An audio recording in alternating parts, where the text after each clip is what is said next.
Shafi sir, you have to unmute yourself.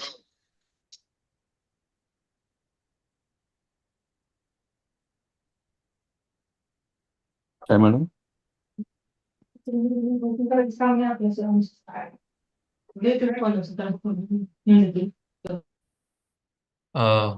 Already research person join हो चुके हैं, तो अभी बायोडाटा किसके पास है?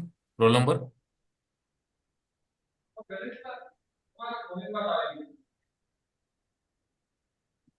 Hello sir, good morning. नाही, प्रेझेंट नाही मॅम. ऑलरेडी गेस्ट जॉईन झालेले आहेत already. Good morning sir. Yes, roll number 4 कडे आहे का? Yes sir. Sir please read the Shall I start? Biodata. Yes. Okay sir, thank you. Hello, good morning one and all. Myself, roll number 4, Dr. Satish Yadav from Jalgaon. Today I am going to brief introduction of morning session speaker, Professor Dr. Sayyad Shahabuddin. Presently, he is working as a professor of physics and head department of computer and management science at Milia Art Science and Management College, Bid, affiliated to Dr. Babasaheb Ambedkar Marathwada University, Aurangabad. He earned his PhD in physics from Dr. Babasaheb Ambedkar Marathwada University, Aurangabad in 2008. He has more than 29 years of teaching experience in the subject of physics as well as computer science. He has published 4 patents. He supervised 6 PhD students in the subject of physics, electronics, and computer science engineering, and presently 6 students are working under his guidance. He establishes microwave and imaging spectroscopy research laboratory at Milia College, Bid, with state-of-the-art facility. His research lab at Milia College, Bid, recognized by ISRO as one of the 48 space research lab in India in 2022, 23, 24, as well as received international recognition. He has completed 2 projects as a principal investigator funded by ISRO. He is a science team and ISRO NASA joint Earth observation satellite NISAR. Recently, he has awarded 2 major research projects by ISRO on Chandrayaan 2 payload data science for detection of water ice on moon surface. He is a science team member of Chandrayaan 3 working group. He is invitee member of CH4 sample return mission of ISRO. He has been elected as a working group officer, Germany. He is a senior member of IEEE since 2019. He is a served as a secretary of the IEEE GRSS USA Bombay chapter for the session of 2021-22. He is a member of technical committee of ESI MIRS and GSIS USA. He is a member of American Geophysical Union USA. In January 2024, he selected as a member of AGU College of Fellows Mentoring Network USA. He is a NASA Science Development and Change Study member. He is also a life member of various academic and scientific bodies like URSI, IAPT, IPA, ISCA, ISRS, ISPRS, and in RASS. He is a member of ISPRS Inter-Commission Working Group of 3/2 Planetary Remote Sensing and Mapping, Germany. His area of research is microwave and imaging spectroscopy, that is remote sensing, liquid dielectrics, image processing, nanoelectronics, condensed matter physics, and embedded system. He has published more than 100 research papers and 10 books chapters in national and international journals of repute like Springer, elsewhere, and Ville. He has presented more than 20 research papers in national and international conferences, workshops, symposia. He has attended more than 100 national and international conferences.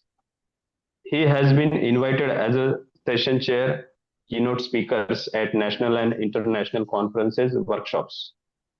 He is a fellow of Institute of Electronics and Telecommunication Engineering, India, and Indian Academic Research Association. With this brief introduction, I request Professor Sayyad for today's presentation. Over to you, sir. Thank you, sir. Am I audible, sir? Yes, sir. Yes, please. Now, good morning, everyone. I would like to extend my sincere thanks to Professor Ramchavan, sir, coordinator of this course, for this kind invitation to deliver this lecture.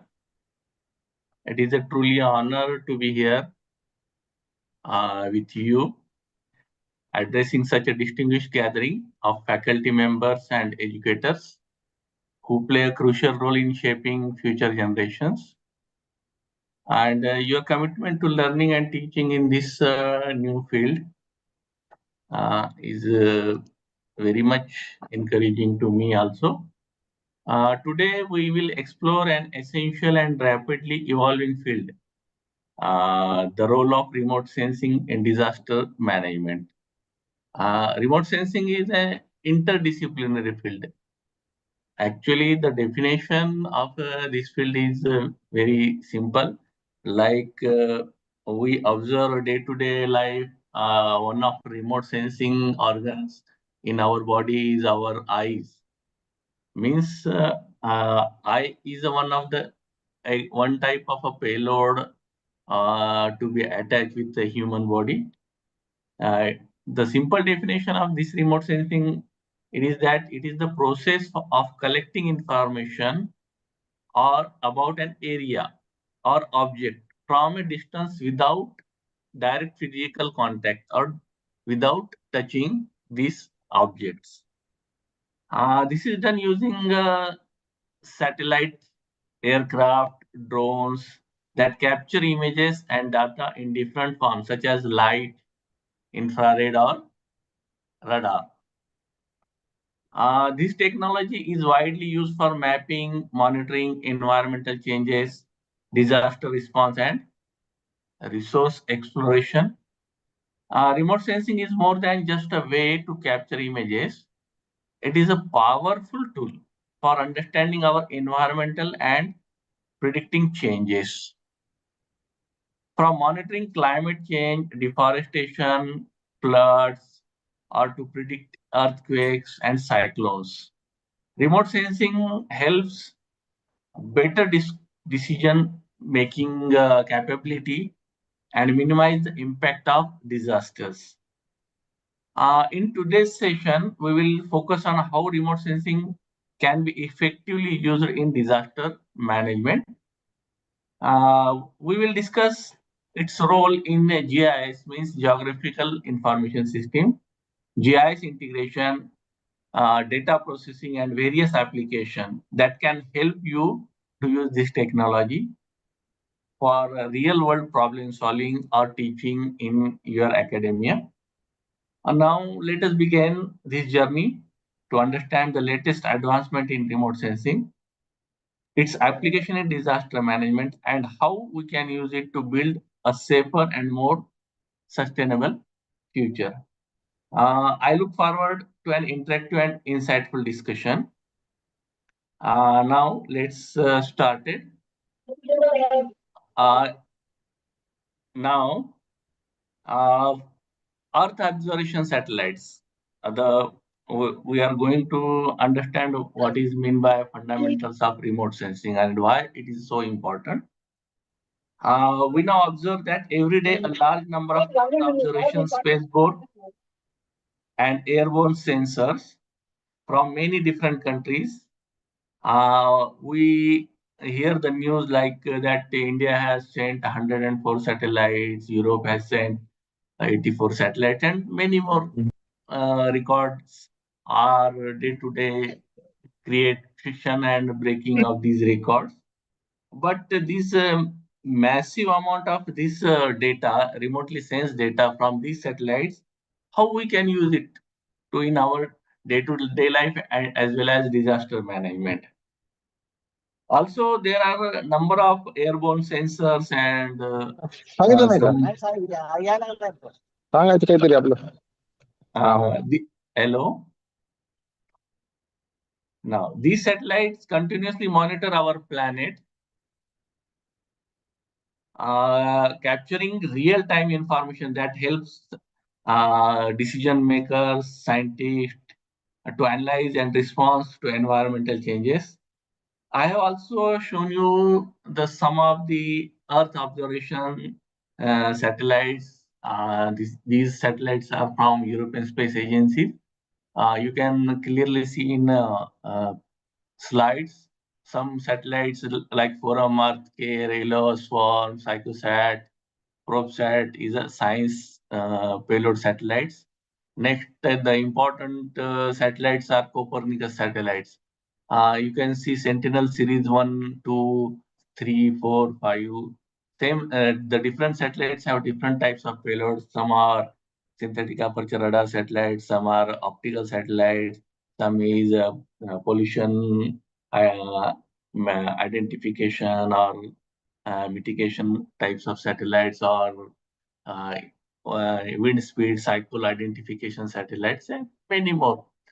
And last one is meteorology satellites. These are the Earth's observation satellites.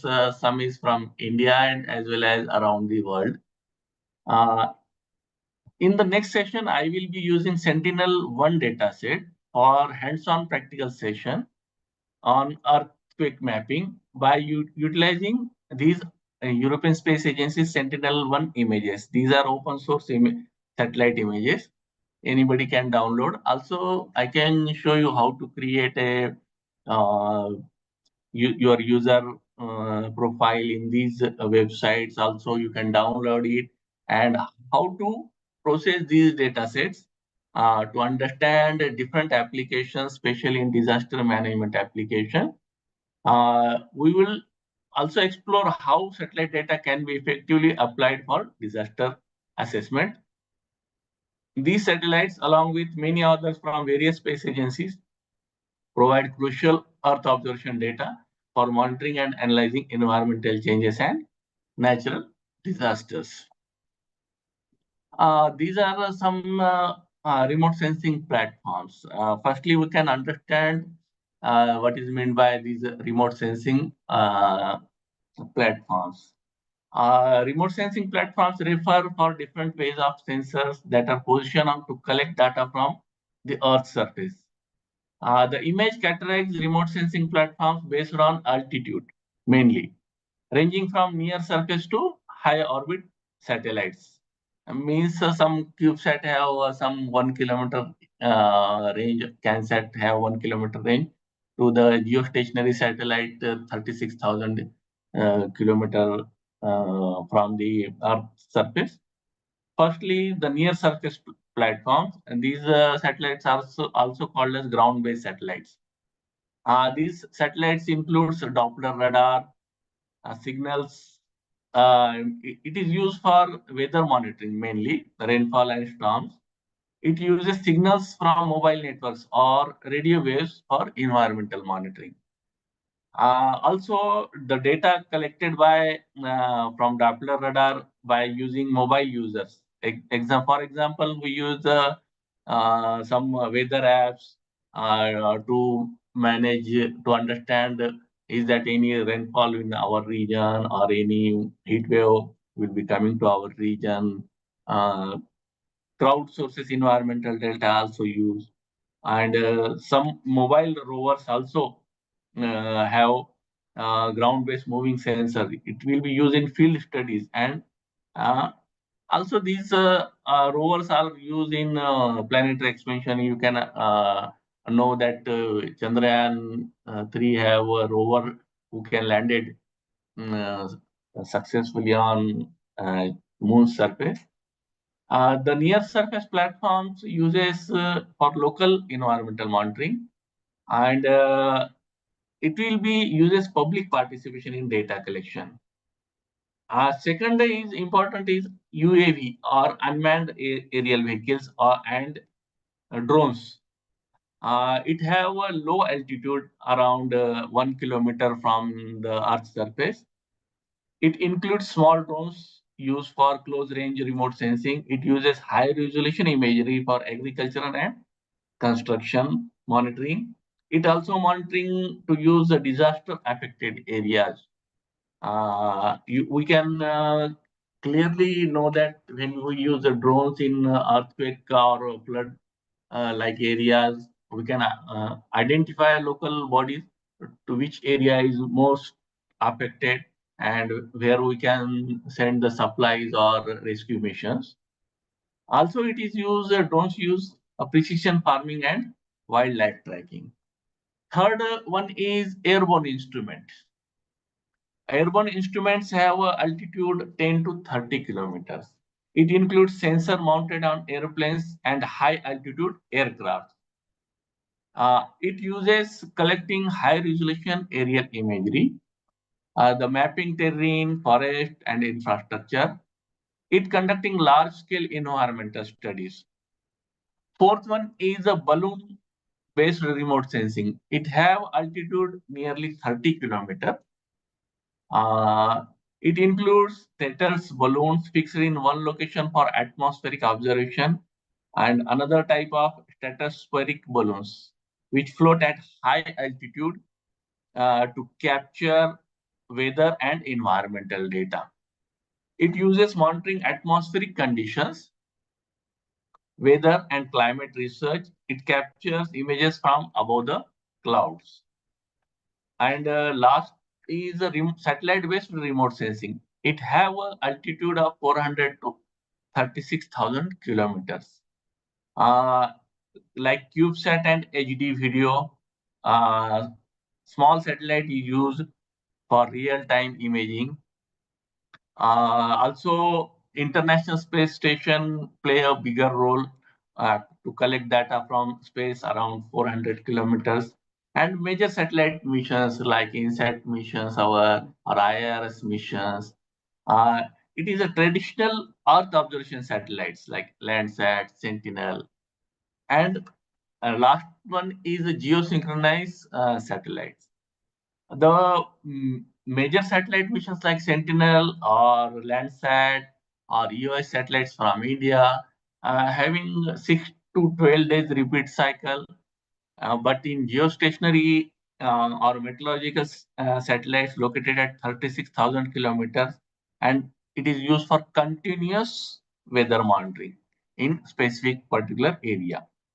Now, these remote sensing platforms vary from ground-based system, means radar, to high orbit satellites like the geostationary or weather satellites. Each platform has its own advantage depending on the altitude, coverage area, and type of data required. Now, why we need Earth observations? Now, Earth observation helps us to understand and monitor our planet using satellite, drones, and sensors. It is important for tracking climate change, means it predicting meaningful natural disaster, improving farming, and planning cities. It also helps in protecting water resources, forest, wildlife, while supporting security and defense. It provides real-time data. It helps governments and local bodies and also scientists and academia to make better decisions or research for safer and more sustainable our future. Next one is also, we know that key resources of these EO satellites have early warning and monitoring. The satellite images and remote sensing technologies help in detecting early sign of disaster. You can see these pictures. I have shown you monitoring ecosystem or managing natural resources. It is a time series analysis of the different areas of our Earth's surface and monitoring global agriculture from nearly about it combined 20 years of data. The real-time disaster response during disaster, this Earth observation satellite provides real-time data on the extent of damage, affected areas, and accessibility, adding emergency response to local bodies. Also, it helps risk assessment and planning. Now, historical research data means 30 years back EO data. It helps in identifying high risk zones. If you model these data, you can predict disaster scenario and planning infrastructure in a way that it reduces vulnerabilities. Also, post-disaster damage assessment is important things. High resolution satellite images assist in assessing damage to infrastructure, agriculture, and natural resources. Also, climate change and long-term adaptation is also important. The EO data provides. It provides insight into climate pattern and their impact on disaster occurrence.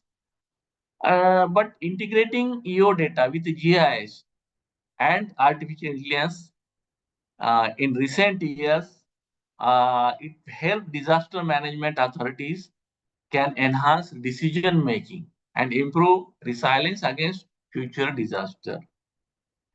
Now we can understand what is the fundamentals of remote sensing.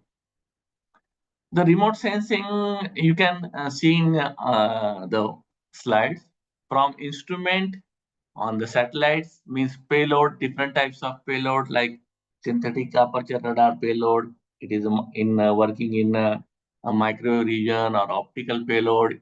It operated on visible to infrared region from means 400 nanometer of wavelength to 2500 or some extent to 5000 nanometer range payloads or some LiDAR means laser detector payloads. These data will come from this payload to a raw data. You can see only a black image. But when you have to process these images, you can show the third image to image. And after that, these image, when we apply some of the filters, some of the algorithms, different types of pattern recognitions, you can use of applications. And now I also tell you from beginning what is meant by the remote sensing. It is a science of obtaining information about the Earth's surface without direct physical contact. Now, the fundamentals of remote sensing. There will be 7 important parameters in remote sensing. The first and important is the energy source or illumination.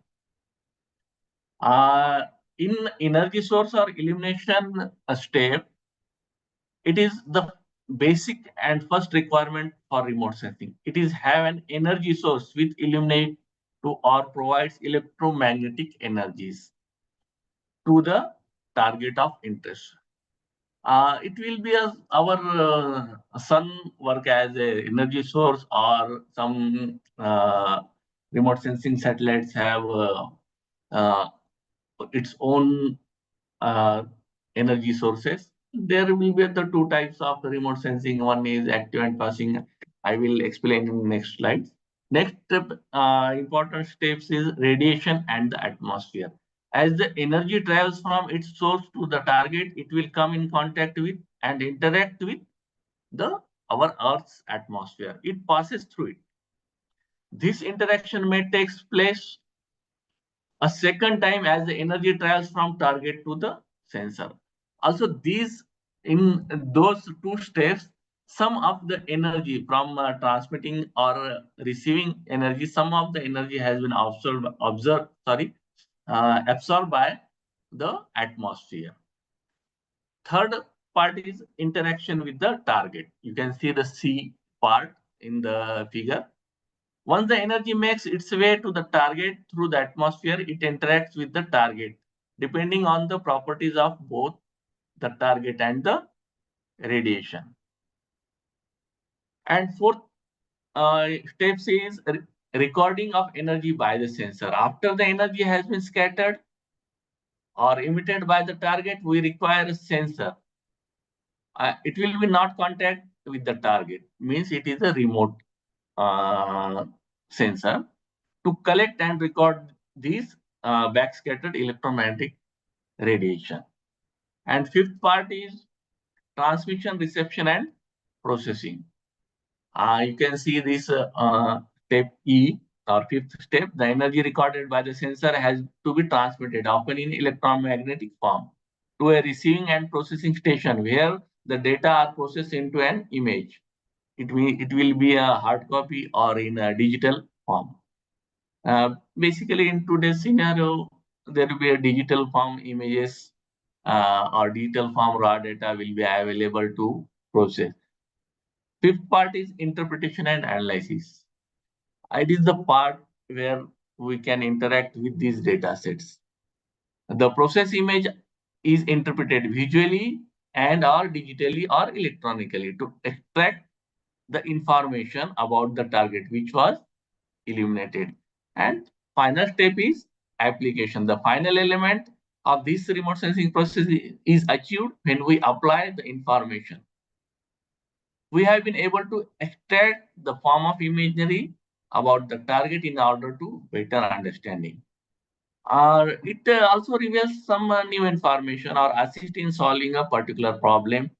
For example, if anything happen in a forest or forest fire or some damage has been happened in a flooded area, we can now extract this information using this application process. These seven steps make the complete remote sensing process from capturing to the applying the gathered data. Now, what is meant by the electromagnetic radiation? These are the complete electromagnetic radiation coming from the sun, from gamma ray to the radio wave.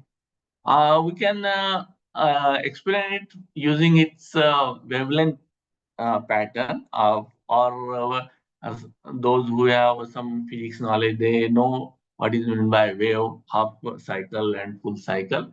But we are not going to the detailed scientific explanation. Only I can show you the visible range. Means our human eye can be visible from 400 nanometer to some extent of 700, 740 nanometer. It is called as a visible range. But in remote sensing satellites only we can use basically for Earth observation only visible payload, infrared payload from near infrared to far infrared or thermal infrared. It is also microwave. The optical satellites are used in 400 nanometer to 5000 nanometer, and microwave have 1 millimeter to 1 meter range. The electromagnetic waves and its properties is like wavelength. As wavelength decreases, frequency increases. Lower frequency waves means radio waves have longer wavelength, while higher frequency wave or gamma ray rays have shorter wavelength. It has gamma ray or X-ray have some medical uses of medical purposes. The major reasons of electromagnetic spectrum have radio waves, microwave, infrared radiation, visible light, ultraviolet, X-rays, and gamma rays. Also, the objects at different temperature emit radiation at different wavelengths. That's why we need the different types of payload for different types of applications. Color object emits longer wavelength like infrared, while hotter objects emit shorter wavelength. Means cooler objects emit longer wavelength. It is in infrared region, while hotter objects emit shorter wavelength. Means visible and ultraviolet region. The different electromagnetic waves are used in various technologies like communication, medical imaging, astronomy, and remote sensing. In astronomy, the radio waves have been majorly used. This spectrum is a fundamental of many scientific and technological applications, including remote sensing, also wireless communication and medical diagnosis. Now, how this electromagnetic radiation has been interacted to our Earth's surface. Also, you can see these our galaxy, which can be visible from optical means 450 to 750 nanometer. Like in our human eye can see in the broad night using some telescope. This type of galaxy we can see. But in same galaxy, when we use ultraviolet region or X-ray region or infrared and radio wave, you can understand the difference of these electromagnetic spectra. Now, interaction of electromagnetic radiation with Earth's surface. When electromagnetic radiation from the sun or an artificial source reaches the Earth's surface, it interacts with various natural and man-made objects in different ways. This interaction determines how much energy is absorbed, reflected, or transmitted by the particular surface materials. Understanding these interactions is crucial in remote sensing because it helps in identifying and analyzing different land covers or water bodies or vegetation or other features. How many types of interaction of electromagnetic radiation with our surface? Now, firstly, we can understand what is meant by the reflection, different types of reflection, different types of absorption, transmission, and scattering. Now, reflection. Reflection occurs when a portion of the incoming radiation, you can see this portion of incoming radiation is bounced back from that particular surface. The amount and direction of reflection depends on the texture and composition of surface. Means specular reflection it will happen when EMR is reflected in a single direction from a smooth surface. Means smooth surface means it if you can place a plain metal sheet, and when you travel through a aeroplane, you can clearly see the reflection coming from the Earth's surface. When you can sit on the window seat in plain surface, you can see in broad daylight there will be some reflection from the Earth's surface. It will be from metal sheet or any other plain surfaces. Example also water body. The water body have a plain surface. A calm water body or a polished metal surface reflects sunlight in a single direction, creating a mirror-like effect. Next one is a diffuse reflection. It occurs on rough surfaces, scattering the radiation in multiple directions, like soil, vegetation, and rough terrain reflects light in various directions, making them visible from multiple angles in remote sensing images. Second part is absorption. Absorption occurs when the surface material absorbs some of the incoming radiation. The absorbed energy is often converted into heat and later emitted as a thermal infrared radiation. Different materials have different absorption properties. For example, green plants absorb blue and red light for photosynthesis while reflecting green light, which is why they appear green to our eyes. Also, the water body absorbs the most infrared radiation, which is why infrared remote sensing is useful in detecting water bodies.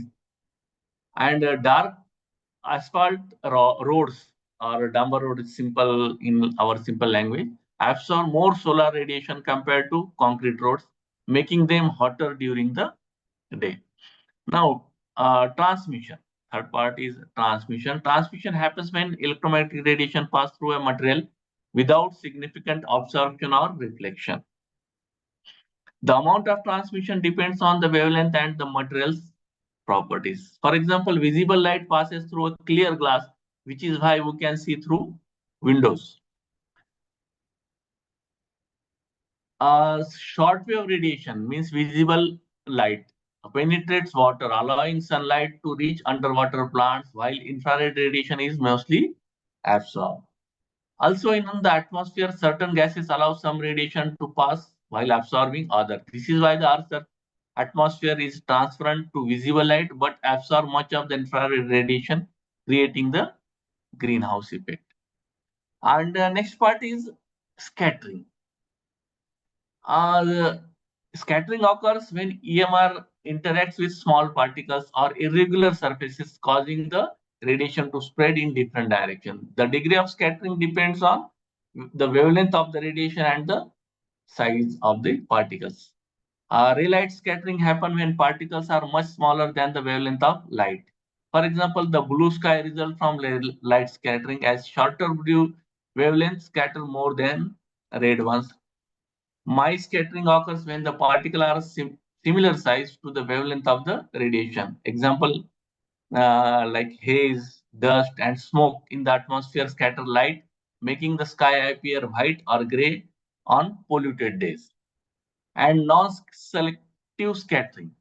Third one is, it happens when the particles are much larger than the wavelength of radiation and scatter all wavelengths equally. For example, clouds and fog appear white because they scatter all visible wavelength equally. Why this EMR radiation or EMR interaction in remote sensing is important? Because it understand how EMR interacts with different surfaces helps remote sensing application in various fields. For example, agriculture. In agriculture, identifying healthy crops using vegetation indices means NDVI. NDVI means normalized different vegetation index based on their absorption and reflection properties. Uh, Water resource management for mapping water bodies using infrared absorption properties, as water appears dark in infrared region. If water is contaminated or polluted, the infrared image will appear differently, or infrared total infrared emission is absorption is not happen, and most of the infrared light will maybe scattered in different directions. Third one is urban planning, differentiating between urban infrastructure, concretes, roads, and most important is disaster monitoring.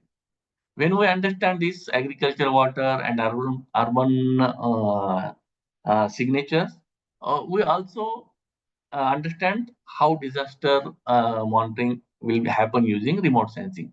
It will detect forest fires using thermal infrared sensor, as burning areas emit high level of infrared radiation, or we can observe the city area disasters using earthquakes or flood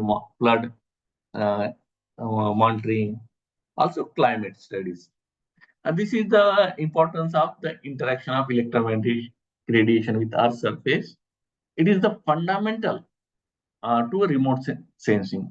It allows scientists to classify land cover, monitor environmental changes, manage natural resources. By studying reflection, absorption, transmission, and scattering, we can select appropriate sensor and wavelength for various different types of application, leading to better Earth observation and decision making.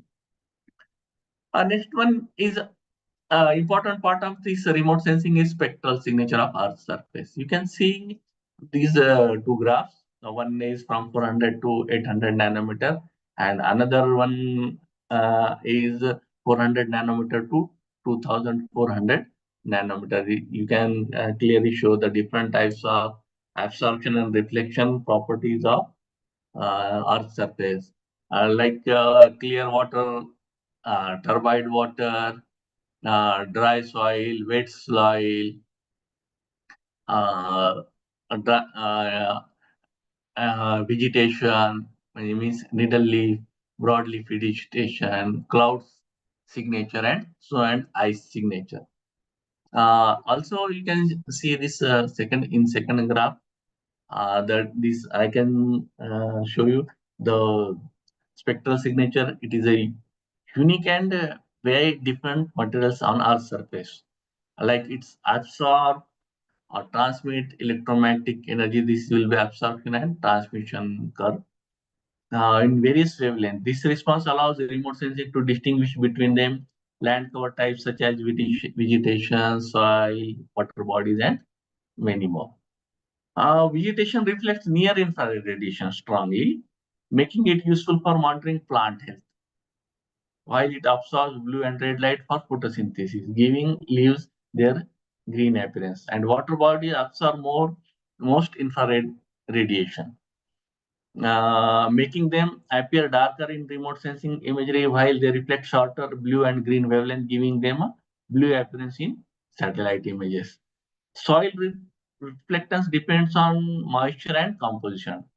Dry soil reflects more light and it makes appear brighter in remote sensing image, while wet soil absorb more radiation and appear darker. Urban surface like roads and buildings have varying spectral response based on material composition. Uh, Now, some of the examples is healthy crops reflect near infrared light, which allows NDVI index calculation. Farmers use NDVI from satellite images to identify crop stress and optimize irrigation. Dense forests like Amazon rainforest show strong near infrared reflectance, while drought affected area have lower reflectance, indicating vegetation stress. Water bodies, clear water such as deep ocean water has low reflectance across most wavelength, making it appear dark in satellite images.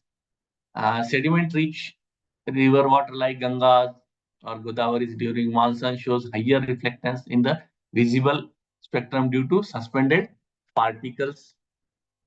Algae blooms in lakes can be detected using spectral signatures as chlorophyll in algae absorb blue and red light while reflecting green light. And soil and land surfaces like desert region like Sahara or our Rajasthan region have high reflectance in the visible and infrared spectrum due to dry sandy soil, and agricultural land with moist soil appear darker in infrared images, helping in soil moisture monitoring for better crop management or early detection of drought monitoring. Urban and man-made surfaces means roads absorb more infrared and appear dark in thermal images, which help in studying urban heat island.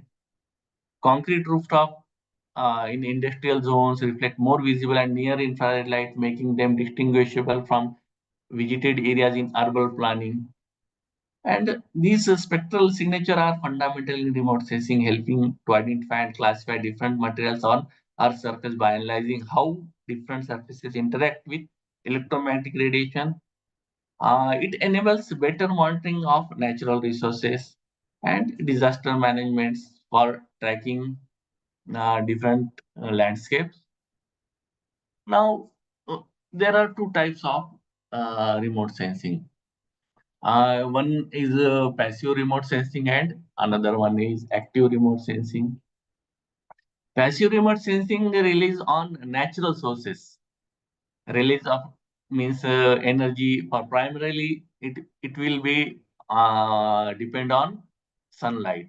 Means that's why the optical satellites work in only on day or in sunlight to capture reflected or emitted radiation from Earth's surface.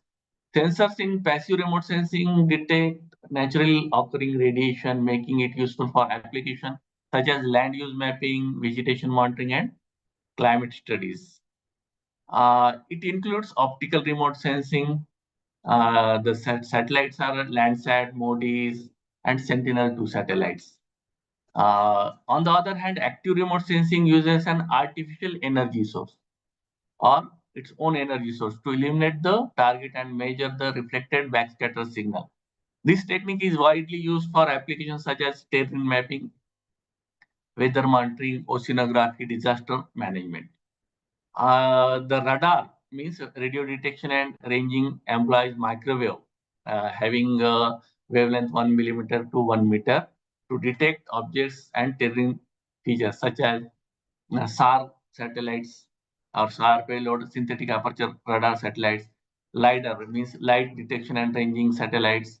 LiDAR uses laser pulses to measure distances and create high resolution 3D model of terrain and structures. Sonar means sound navigation and ranging, commonly used in oceanography, utilizes sound waves to map underwater landscape.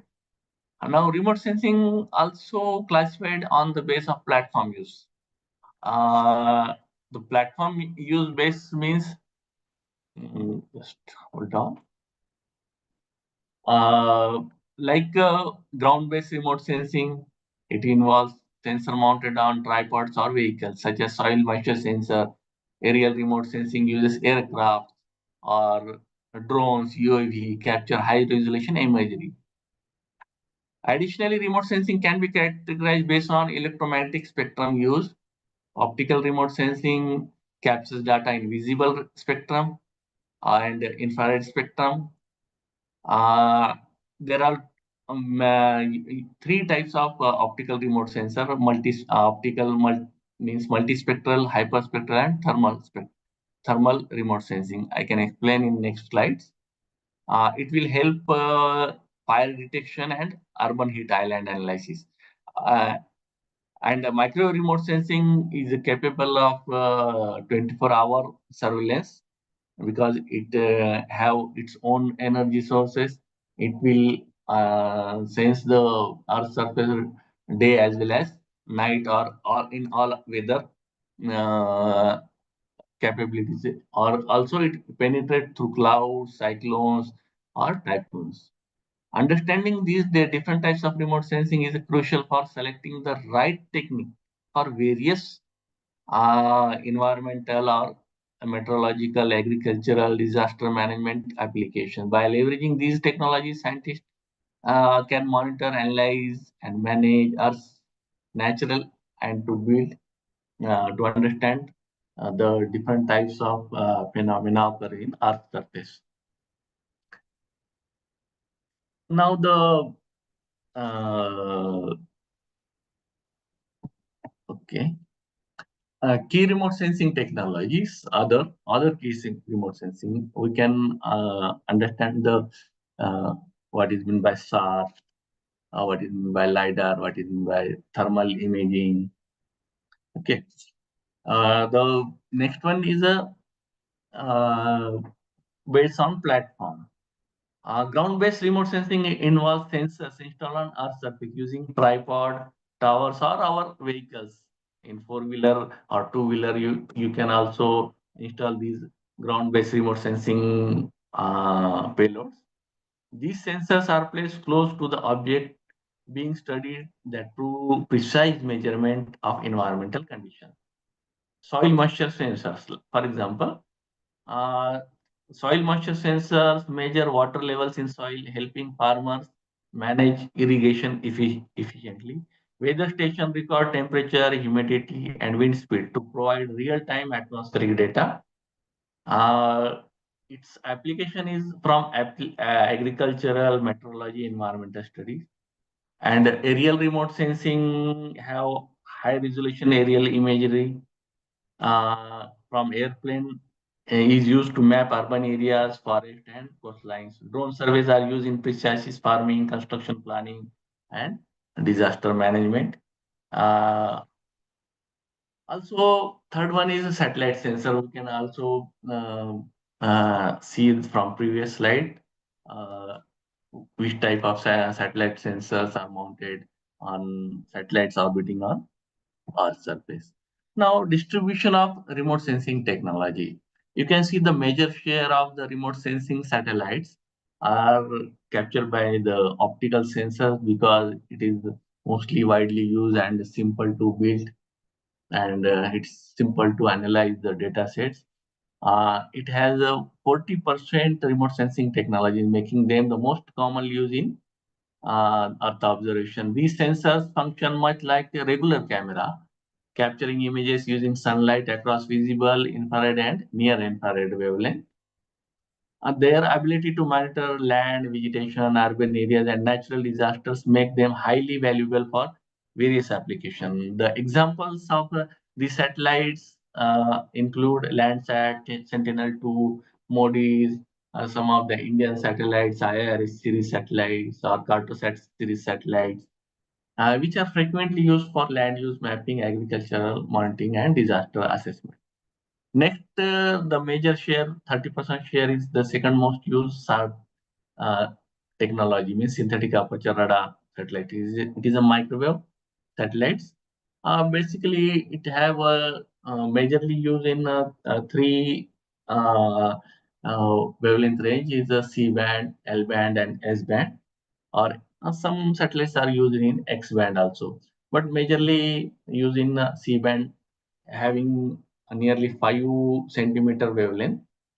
SAR technology accounts 30% of total satellites. SAR uses microwave signals. It allows to operate regardless of weather condition or time of the day. SAR particularly useful majorly for disaster response, tracking deforestation, and terrain mapping. The examples of these satellites are Sentinel-1, RadarSat, TerraSAR-X, or our some of the Indian satellites, which are used for monitoring floods, earthquake, and environmental also changes. Third, 20% share is LiDAR. LiDAR technology represents 20% of remote sensing application and is highly valued for its ability to create precise 3D maps. You can see some news are coming from that some buried cities identified in Amazon forest or in Sahara Desert using this LiDAR technology. Even optical satellites and SAR sensors are not identify these buried cities in these dense forests or in Sahara region. This LiDAR technology have a 3D map or for these advanced capabilities. LiDAR sensors emit laser pulses toward the Earth's surface and measure the time it takes for them to return, providing highly accurate elevation and terrain data. This makes LiDAR particularly useful for urban planning, flood risk assessment, and forest mapping. The notable mission is NASA's JD and ICESat-2, which help tracking forest structure, land elevation changes, and disaster preparation. And last one is thermal imaging satellites. Thermal imaging has small stage share, 10% of remote sensing technology, but it remains essential in specific application. Unlike optical and SAR sensor, thermal sensor detect heat radiation emitted by objects, making them useful for monitoring wildfire, volcanic activity, and temperature fluctuation. Thermal imaging also used in agriculture for irrigation management, weather forecasting, and energy efficient studies. Now, next part is resolution. In remote sensing, it is an important which type of satellite we can use our application like disaster management. You can see this is the 1 pixel or pixel. 1 pixel is equal to 1 kilometer square, and another satellite have 1 pixel 50 meter to 50 meter square. When using remote sensing, the quality and usefulness of collected data depends on resolution, which determines how much detail can be seen in an image. There are four main types of resolution in remote sensing: spatial, spectral, temporal, and radiometric resolution. Each type plays crucial role in different applications, helping scientists uh, to understand satellite or aerial images. Now, spatial resolution, how small feature can be seen. Spatial resolution. Means specialization tells us how much detail in an image can show. It refers to the smallest object that can be detected in an image. The size of the particular pixel in an image and the area of land it represents. It is also known as a horizontal cell size. Now, how it works? If a sensor has high spatial resolution, it can capture small details, like example, building, trees, and vehicles. If sensor has low spatial resolution, it can only capture large objects like cities and forest. Means if high resolution pixel like one pixel having 1 meter or 2 meter area has been captured, or in some low resolution 200 meter or even 1 kilometer range has been captured in 1 pixel area. For example, a drone or satellite images that can see individual cars or houses. For example, the satellites are of World View 3 or QuickBird, and low spatial resolution weather satellites that show large cloud formation but no small details like MODIS or AVHRR. It uses mainly in disaster management and urban planning and environmental studies. Now, spectral resolution. You can see in my slide, it is a hyperspectral image. I can explain how it can hyperspectral imaging is an important and advanced techniques in currently has been employed in many different areas. Also, India has a starting to build a consultation in the hyperspectral satellite in Indian region. It means nearly 22 or nearly 30 satellites will be launched in near 4 or 5 years. The spectral resolution, it is how many colors are captured. We can now use our day-to-day mobile phone. It only captures 3 colors.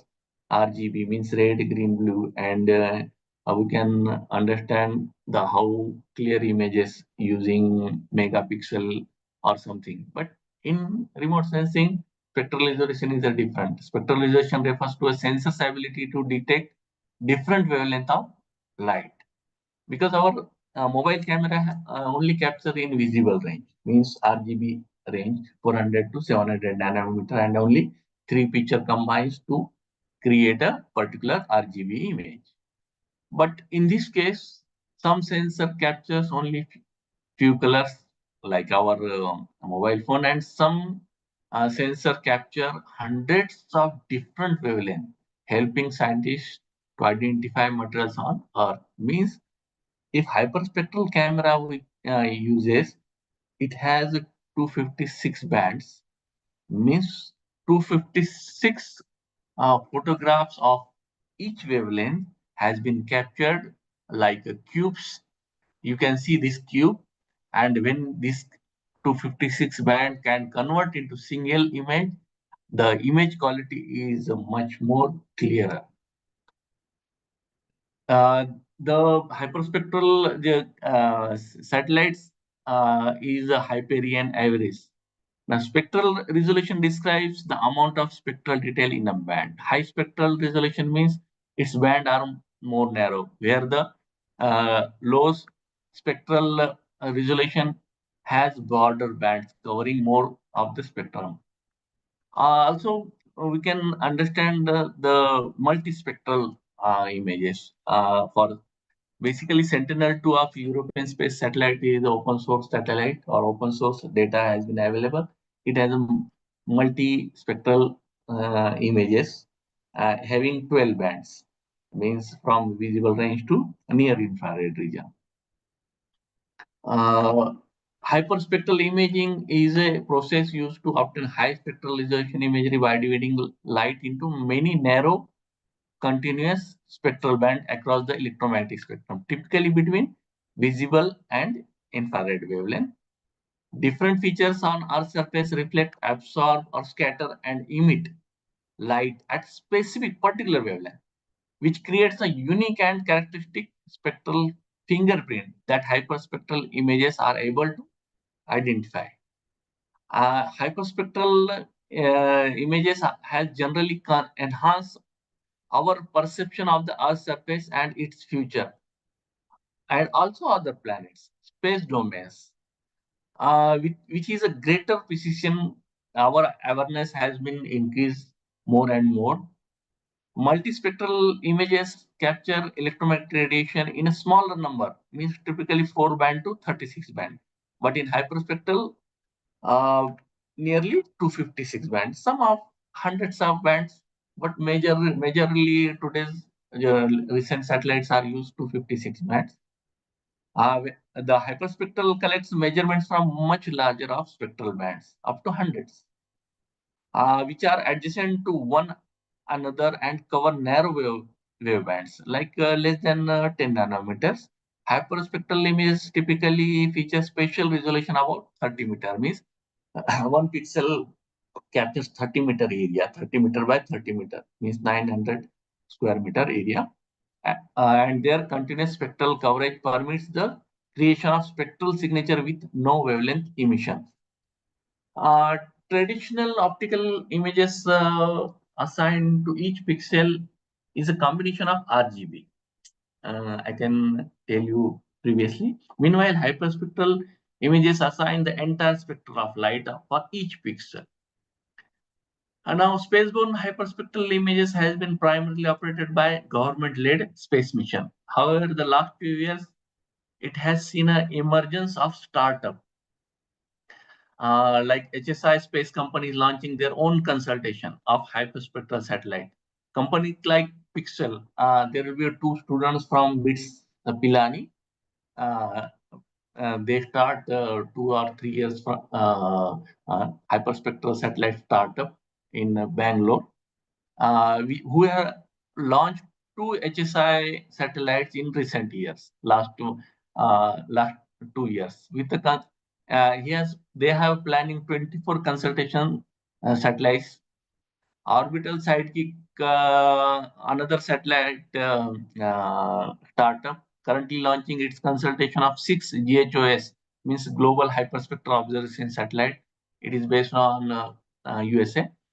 Alongside its their demonstrator, Aurora State Logic's NewSat consultation, and many more are now coming in recent years. The hyperspectral image is composed of stack of images, with each image corresponding to one spectral band represent a 3D spectral cube. You can show in this figure uh, vegetation signature, water signature, and soil signatures from 400 nanometer to roughly 2400 nanometer. Its spectral region and its optimal observation is if this hyperspectral range, we can select 8 means 700 to 1100 nanometer range. It will be useful for vegetation vigor, crop, and soil moisture. In visible range, we can understand the ocean color, vegetation type, and ultraviolet region, ozone concentration, coral reef health, and many more. Now, temporal resolution. In addition to spatial, spectral, and fourth one is also a radiometric resolution. I can show you from this slide. But in addition to spatial, spectral, and radiometric resolution, the concept of temporal resolution is also important to consider in a remote sensing system. The concept of a revisit period, temporal resolution means revisit period. The revisit period, which refers to the length of time it takes for a satellite to complete one entire orbit cycle. This temporal resolution, how often data is captured? One main question is temporalization, how it works.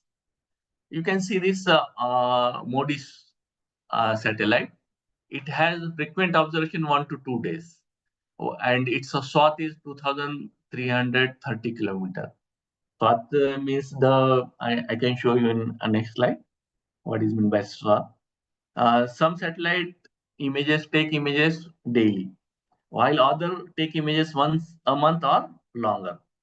High temporal resolution means frequent updates, while low temporal resolution means less frequent updates. The frequency in which the satellite capture images of the same location on Earth depend on its swath width. The width of the ground area, swath width means the width of the ground area it covers in one pass.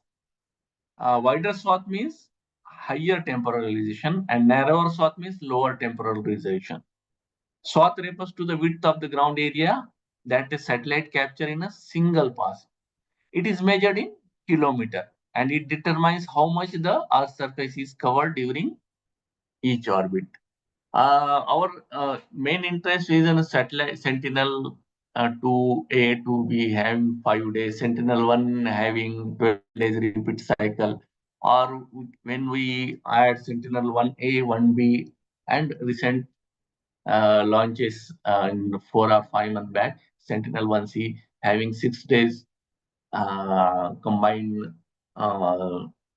resolution, temporal resolution. The revisit period of satellite sensor is usually several days. Also, satellite systems are able to point their sensor to image the same area between different satellite passes separated by period from 1 to 5 days. Thus, the actual temporalization of sensor depend on variety of factors, including satellite, sensor capability, and swath overlap, and latitude. The ability to collect imagery of the same area of the Earth's surface at a different period of time is one of the most important elements for applying remote sensing applications. Spectral characteristics of features may change over time, and these changes can be detected by collecting and composing multi-temporal imagery. For example, during the growing season, most species of vegetation are in continuous state of change, and our ability to monitor these stable changes using remote sensing is dependent on when and how frequently we collect data. Now, some of the examples of high temporalization satellite is Himawari GOS. It is a weather satellites that provide imagery every few years, and low temporal resolution is satellite that capture image only once every 16 days, like Landsat. Now, radiometric resolution. It is also an important how small energy difference can be detected. You can see in this slide the 2-bit image, 4-bit image, 8-bit image, and 16-bit image. What it means, radiometric resolution refers to a sensor ability to detect slight differences in energy. How it works? If a sensor has high radiometric resolution, it can capture very stable differences in light and temperature. If a sensor has low radiometric resolution, it may miss small changes in the brightness. Radiometric resolution refers to how much information is perceived by satellite sensor while the human eye detects color. Landsat sensors measure energy reflecting or emitting from the Earth and rely on information as an image of uses in varying degree of grayscale. The higher the radiometric resolution, the more shades of gray the user sees. Now, in a simple definition, the radiometric resolution of image data in remote sensing stands for the ability of the sensor to distinguish different grayscale values. It is usually represented by the number of bits of images. But what do we mean by bits? Now, I try to define this by an example. In a binary image, this binary image, each pixel can only have two possible gray values, black and or white. So we can represent the number of gray levels value in n-bit image with the equation 2 raised to n. Therefore, 8-bit image we have 256, means 2 raised to 8 levels of gray values. It means each pixel can have any value between 1 to 256 or 0 to 255. Now, in remote sensing, modern sensors usually gather data in 16 bits, means 2 raised to 16. For example, high radiometric resolution sensors detect small temperature variation in thermal imaging. Landsat thermal infrared region. It will be useful for fire detection in remote area in night or in day. Low radiometric resolution, older sensors with a fewer brightness levels.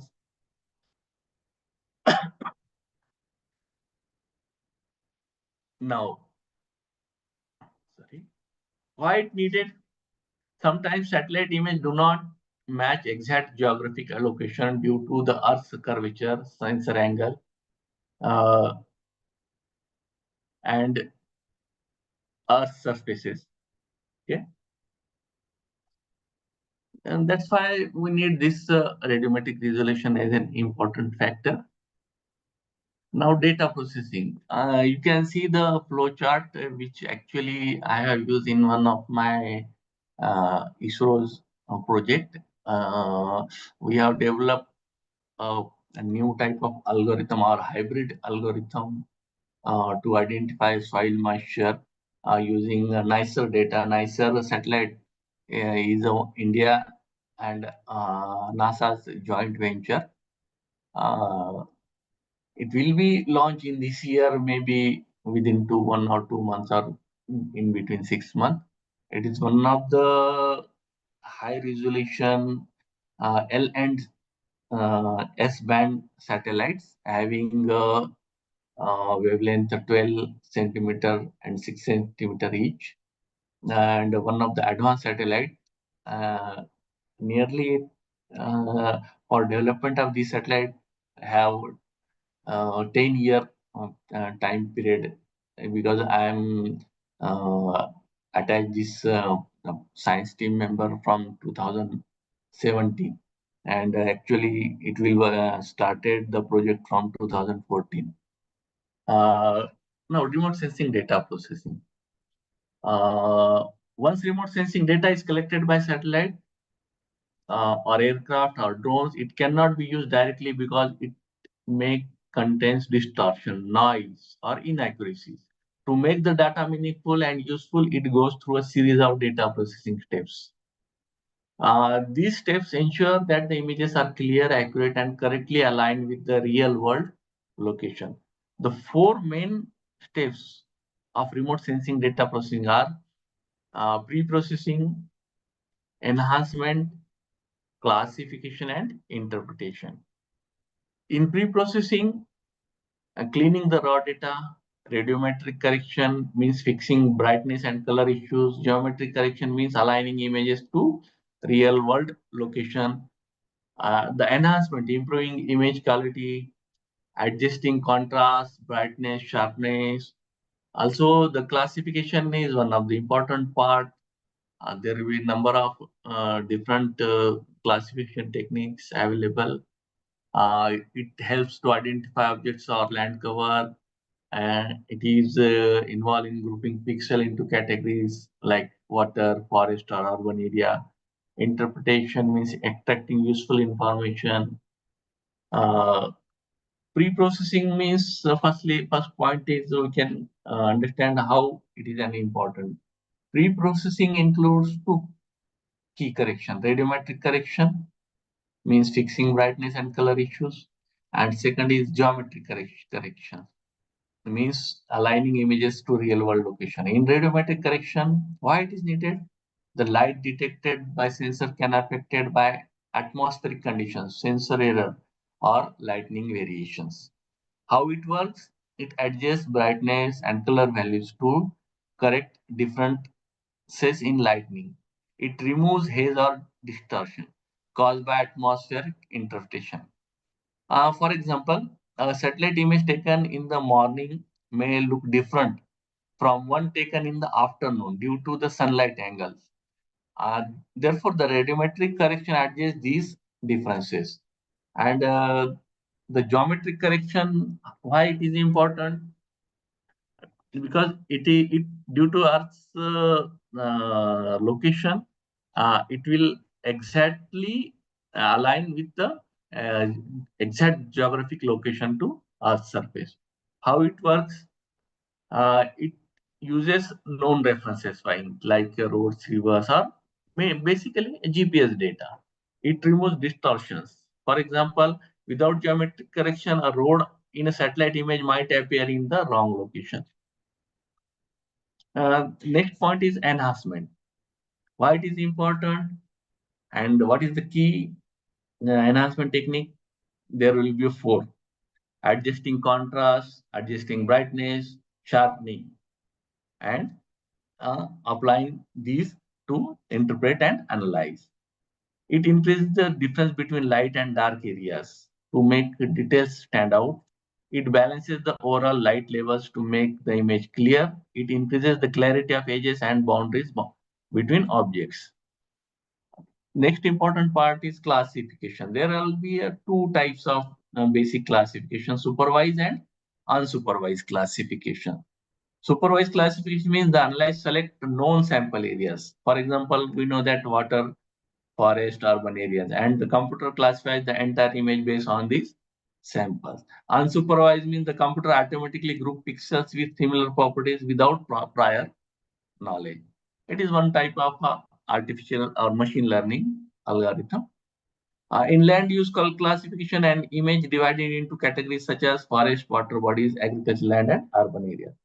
And final and important is interpretation, means extracting useful information. Once classification is complete, the user analyze and interpret the process image to extract meaningful information. How it works? The user use to study the images to understand patterns, detect changes, and make decisions. And data is compared with past images or past result to see changes over time. For interpretation examples, like disaster monitoring means of identifying flood affected areas or earthquake affected areas. In agriculture, detecting drought conditions and monitoring crop health. And in urban planning, analyzing expansion and infrastructure development. It is essential for making satellite and aerial images useful. You can see this the remote sensing data processing. It is one of the my paper which will be published in 2021. We have used a SAR-C image, C-band image, having only two polarization, HH polarization and HV polarization. Means the active sensor have transmit the energy in horizontal direction and receive the horizontal direction, or transmit the horizontal direction and receive vertical direction, and transmit vertical direction, receive horizontal direction, and finally transmit vertical and receive vertical. It is quad polarization.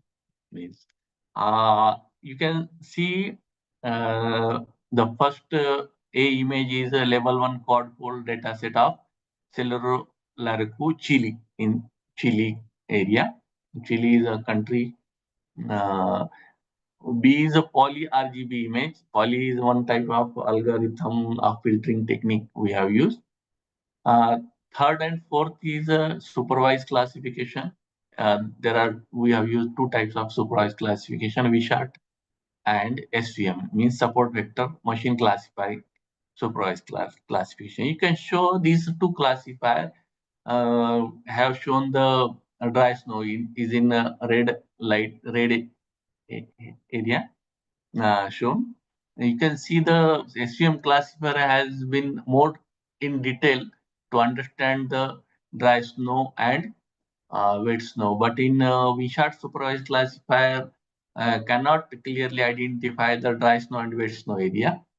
Also, in water area, uh, the SVM classifier has been in more clear to understand the uh, water and taking area.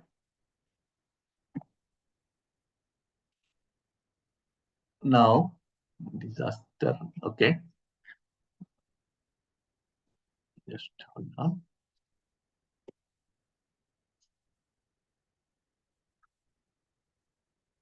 2 minutes.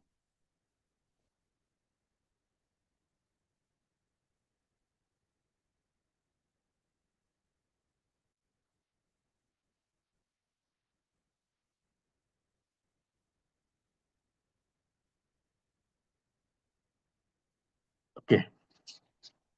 Thanks for waiting. Now, applications of remote sensing in disaster management, it is our main topic. I can show you some of the Indian satellites in Indian scenario with special reference. The satellites, the INSAT series satellites, for purpose of weather forecasting, cyclone tracking, SAT, wind speed monitoring for cyclone, RISAT 1A, synthetic aperture radar, satellite for flood and landslide monitoring. Cartosat series is high resolution mapping for earthquake and flood damage. ResourceSat is agricultural data assessment, forest cover monitoring. OceanSat, tsunami and coastal disaster monitoring. GISAT, geostationary earth observation for real-time disaster monitoring. Okay, how does remote sensing contribute? It contributes in disaster preparation, disaster response, disaster recovery, and disaster mitigation. For disaster prepare, we can use these images, and for disaster response,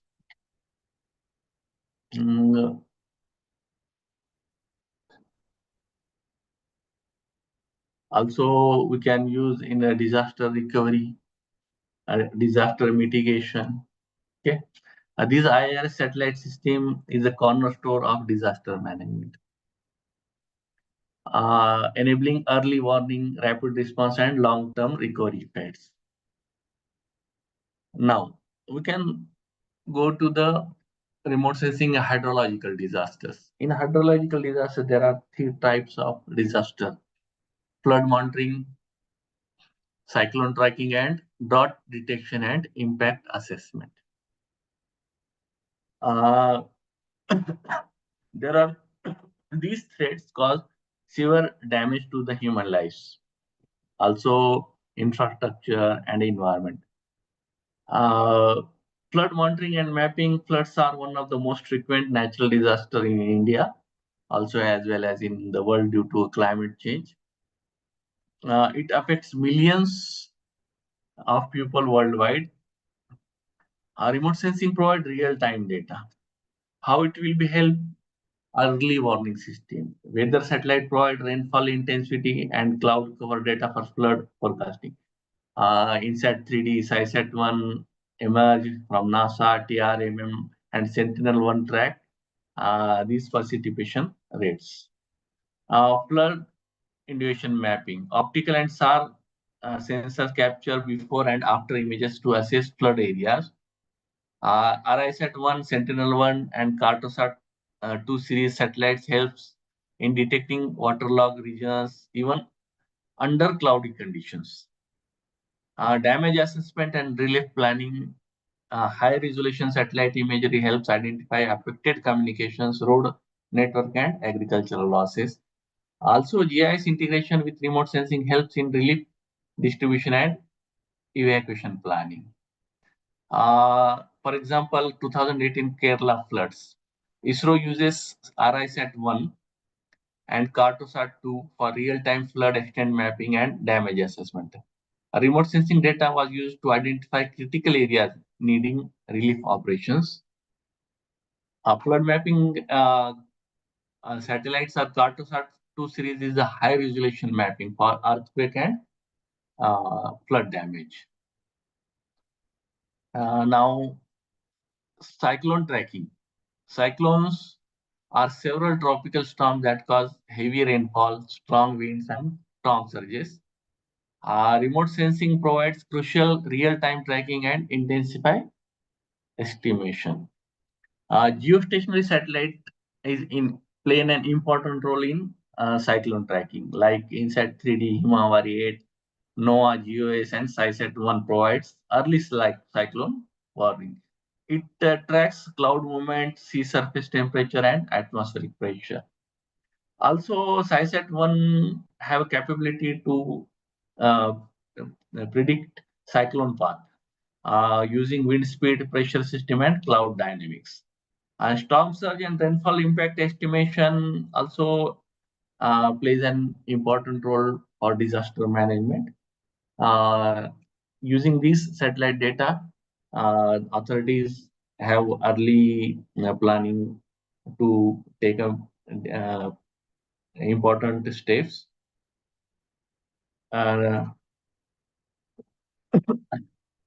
Dot detection and impact assessment. Soil moisture play an important role for early dot detection and impact assessment. Dots are long period of deficient rainfall and impact agriculture, water resources, ecosystem. Remote sensing help monitoring using soil moisture or vegetation health and rainfall anomalies. We have one question: how remote sensing help dot monitoring? Soil moisture and vegetation index are the two important parameters to identify early dot detection and uh, early dot are two types of means rainy drop and in general our dry dots. Satellite analyze land surface temperature and soil moisture to detect dot prone areas. SMAP from NASA RISAT-1 and MODIS provide data on dot sensitivity. The latest uh, nicer satellite which will be launched in this year is a high-end and a high-level soil moisture prediction satellites. Rainfall deficiency and monitoring. A TRIM GPM from NASA INSAT 3D monitor long-term precipitation trends. Also impact assessment and agriculture. The NDVI index detect crop stress and agricultural losses. Resource Act to Sentinel-2 and MODIS provide insight into crop health and irrigation. ISRO use Resource Act 2 and MODIS data to monitor soil moisture level in dot hit areas like Maharashtra and Karnataka in 2015-16 drought in India. Remote sensing help government agencies allocate water resources efficiently to the affected areas. Now, remote sensing means is a powerful tool for this hydrometeorological disaster management. By leveraging satellite data, we can predict extreme weather event, monitor real-time impact, plan effective disaster response, and mitigate long-term risk. Now, geological disasters. So next part is geological disaster. It includes earthquake damage assessment, landslide susceptibility mapping, and volcano monitoring and using thermal sensors. Earthquake causes several damage to infrastructure, landform, and human settlement. Remote sensing is extensively used for damage assessment, risk mapping, and resource coordination. How remote sensing help earthquake damage assessment? INSAR interferometry is used to detect ground deformation before the earthquake occurs. And Landsat Sentinel-1 allows Pulsar and Cartosat-2 satellite provides terrain elevation models to analyze tectonic activities. Post-earthquake damage mapping, optical satellite and SAR satellite like Sentinel-1 and Sentinel-2 imagery helps detect collapsed building and road damage and fault line shift. Cartosat 2 series, Sentinel-1 and RISAT-1A provide high-resolution images for before and after for comparison. UAV and thermal imaging satellite detects survivors trapped under debris. Landsat 8 thermal sensors identify fires and damage signature. In 2015 Nepal earthquake, ISRO used Cartosat 2 series satellites and RISAT-1 data to assess damage in Kathmandu and guide relief operations. Sentinel-1 INSAR data was used to map tectonic shift along the Himalayan fault line. SAR-based satellites is very useful. Also, ALAS Pulsar is from JAXA, Japan Remote Sensing Agency satellite, are used for pre and post earthquake terrain monitoring.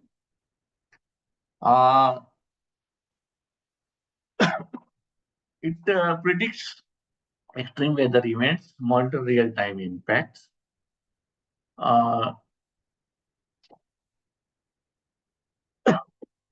Now, Landslide susceptibility mapping. Landslide occur due to unstable slopes, uh, heavy rainfall, seismic activity, and deforestation.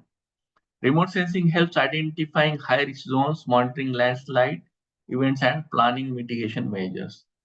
How remote sensing helps in landslide susceptibility mapping? Using terrain and slope analysis, digital elevation models from satellites such as Cartosat-1, ALOS, Pulsar, and SRTM. SAR interferometry detects ground displacement, indicating potential landslide areas. Soil moisture and rainfall monitoring. Satellites like SMAP or RSAT-1 measure soil moisture level, which indicate landslide-prone areas. TRMM and GPM NASA track heavy rainfall patterns that trigger landslide. Real-time landslide monitoring SAR satellite like Sentinel-1 and RSAT-1 capture ground movement before landslide occur. But it needs to analyze day-to-day period. I means Sentinel-1 and we have combined satellite have a 12-day repeat cycle. It is very useful. Optical satellite provide before and after image to assess landslide damage. In 2013, Uttarakhand's landslide in India ISRO uses RISAT-1 and Cartosat-1 data to map landslide affected region. TRMM rainfall data help predict further landslide in unstable area.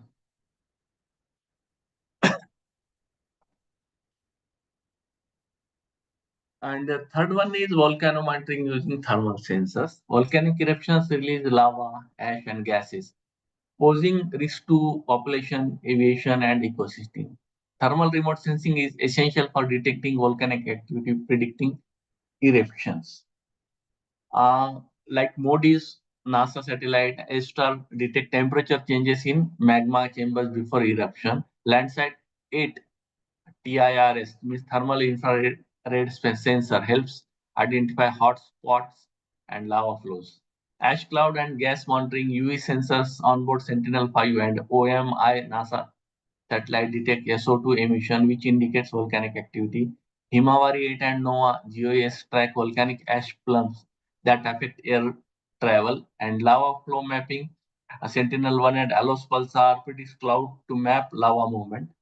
In 2021, Italy's Mount Etna eruption, Landsat 8 and MODIS data were used to monitor lava flows and SO2 emission. Sentinel-5P tracked ash clouds prevents disruption to oceanic routes.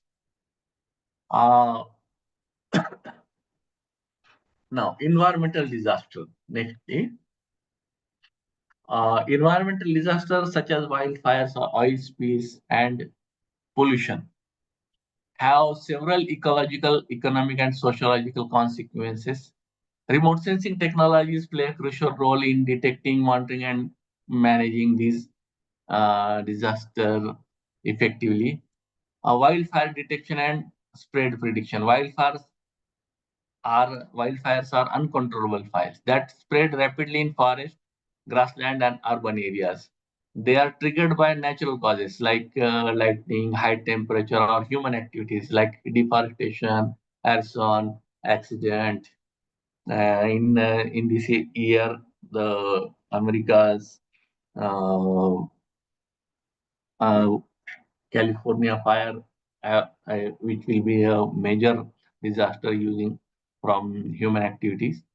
Now, how remote sensing help in wildfire monitoring means early fire detection. Thermal infrared sensor detect high temperature hotspot before fire spread. Satellites like MODIS, VIRS, and Landsat continuously scan the Earth's surface for thermal anomalies. Now, fire prediction. Weather satellites track wind speed, humidity, and temperature to predict fire direction. GIS-based models integrate real-time fire data with vegetation maps, slopes, analysis, and wind patterns. And for post-fire impact assessment, burn area mapping, optical and SAR imagery helps in assessing the area affected. Vegetation regrowth monitoring, NDVI and different vegetation index is used to monitor ecosystem recovery. For example, 2020 Australian bushfires And this 2025 California fires, Moody's and Sentinel-2 data is basically used to track fire progression. VIR sensor detect high-risk zones, allowing timely evacuation. And high-resolution thermal mapping and eruption like ESTAR, NASA, Himawari 8 will be used for real-time volcano eruption monitoring. It is a powerful tool in geological disaster management.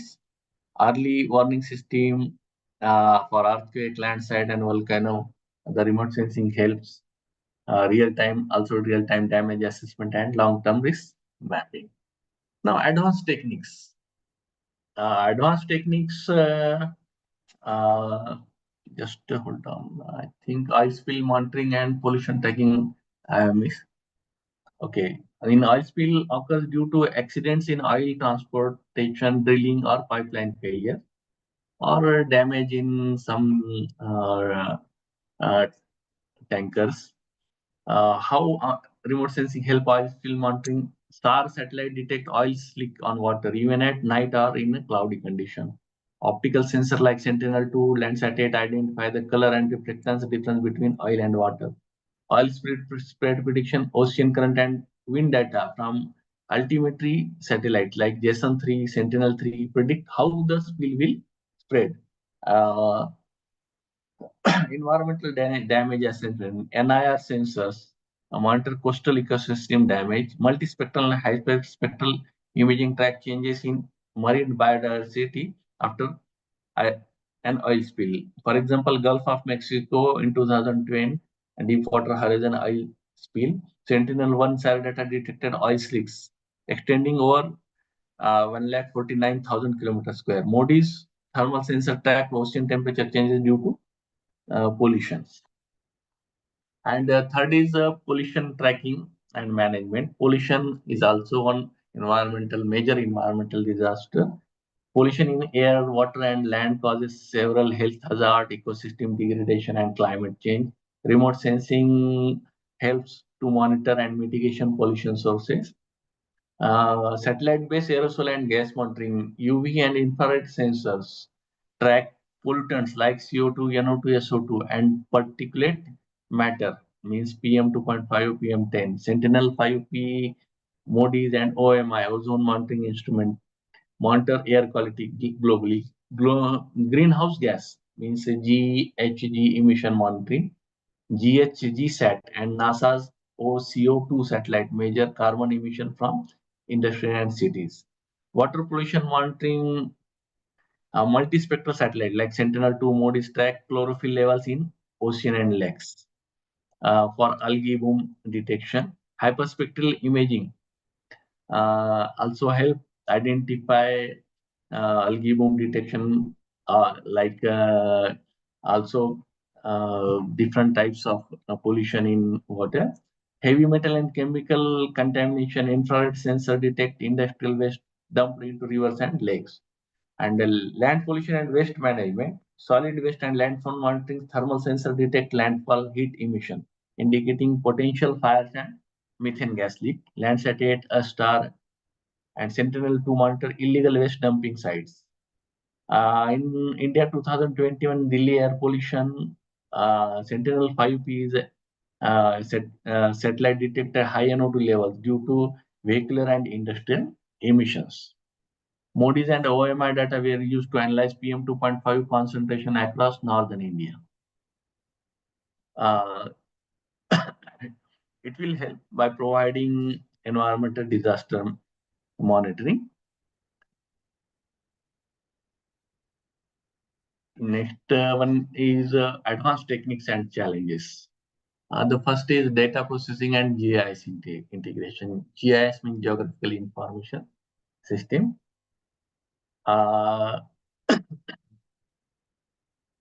Remote sensing data must go through various processing steps before it becomes useful for disaster management. GIS means Geographical Information System integration helps its spatial analysis and visualization. The integration of remote sensing and geographical information system enhances data analysis and environmental monitoring. GIS help extract meaningful information from satellite imagery, while remote sensing ensures GIS data remains updated with real-world changes. Remote sensing data is collected from multiple sources, including satellite, drone, and ground-based sensors in various formats like multispectral, multi-temporal, multi-polarized images. By combining data from different platforms, we can improve accuracy, interpretation, and decision making. It's like a khichdi in our general language. In disaster management, urban planning, and environmental studies, the integration enables better prediction, real-time monitoring, and efficient resource management, making it a powerful tool for addressing global challenges. Now, GIS integration for analysis. GIS plays a critical role in disaster prediction, response, planning, and damage assistance. GIS plays a vital role in organizing, analyzing, and visualizing remote sensing data. It helps in creating layered map that combine different types of information, such as land use, elevation, and environmental changes. Uh, you can see the images actually. Today morning, I can create this image using artificial intelligence, DALI software, using DALI software. Uh, by integrating remote sensing data, GIS, we can track changes over time, predict disasters, plan better response, allows overlay different data set, analyze patterns, impact of deforestation, flood-prone zones, or urban expansion. This integration helps decision makers and users in environmental monitoring, disaster management, and resource planning. Benefits. What is the main benefit of this GIS integration? Number one is multi-approach to image analysis. Extracting meaningful information from remote sensing images required a multi-layered analysis. For example, detecting land cover changes in just first step. The final goal is to understand the cause and impact of the change. This involves overlaying the results with maps of transportation, land use, and other environmental factors. Since both are uh, RS and GIS data are in digital form, they can be combined and analyzed through modeling for deeper insight. Second benefit is major use of remote sensing and GIS data integration. Classified data uses land cover maps derived from remote sensing can be overlaid onto other geographical data to monitor environment changes effectively. Ancillary data integrations also combine remote sensing data with additional geographic information such as political boundaries, roads, and railways, improves classification accuracy and analysis. Third major benefit is multi-sensor, multi-platform, and multi-resolution imaging. It involves multiple sensors having different resolution, pixel, size, data type. Data from different platforms and sensors must be merged for comprehensive analysis. Differences in spatialization, acquisition time, and geometric properties require geometric and radiometric correction. A common practice is merging high resolution images with low resolution images to enhance detail and uh, improve accuracy. Multispectral images for benefit is multispectral imaging captures at different wavelengths, allowing for the creation of color composites and advanced analysis such as image classification for land cover mapping, vegetation indices and rationing for environmental monitoring, the PCA, principal component analysis for feature extraction, image fusion technique for enhanced interpretation, different objects absorb, reflect, and transmit energy differently. It enables differentiation of land, water, vegetation, urban areas, and many more. And fifth benefit is multi-temporal and multi-seasonal images. It captures over different time periods, providing insight into long-term changes. Multi-temporal images help monitor events like urban expansion, deforestation, and agricultural cycles. For example, vegetation phenology, where satellite images track how crops grow across different seasons. Satellites are ideal for monitoring changes over days, months, years. Also, it helps in disaster recovery, climate studies, and uh, plannings. Sixth benefit is multi-stage remote sensing. It involves analyzing landscape at different geographical scales. It combines with high resolution imagery and specific regions. It helps detailed terrain characterization and precise environmental assessment. Seventh benefit is multi-scale, multi-platform, and multi-resolution image. It requires series of images taken at different scales and resolution. These resolution from spaceborne or airborne or ground-based platform. A larger scale image can help interpret smaller scale images and vice versa. Multi-scale analysis is widely used in geology, forest, and urban planning. Multi-source, eighth point is benefit is multi-source data integration. Data from multiple sources must be geometrically aligned to a common coordinate system. Different data sets such as DEM, digital elevation model, or DTM, digital terrain model, and satellite imagery can be combined for better interpretation. For example, DEM, DTM data help image classification, terrain modeling, and 3D visualization. And ninth and important is synergy between remote sensing and GIS. It is important factor. The combination of remote sensing, RS, and GIS creates a synergy where GIS improves data extraction from remote sensing image and remote sensing keeps GIS data updated with real-time environmental changes. Since all data sources in GIS are specially referenced, can be overlaid, analyzed, and modeled to gain deeper insight and environmental processes. But one of the challenge also data interpretation, despite all advantages, interpreting remote sensing data comes with several challenges. One major issue is the complexity and large volume of data, which requires advanced computing powers. Means you cannot analyze these data set into your household or office based computer or laptop. It requires a high powerful workstation having minimum of uh, 32 or 64 GB RAM, having 8 GB, 12 GB, or even 16 GB of graphics processor. It have cost nearly 2.5 lakh to 5 lakh for research purposes, and for landscape like in India, we need super computers having parallel computing facilities.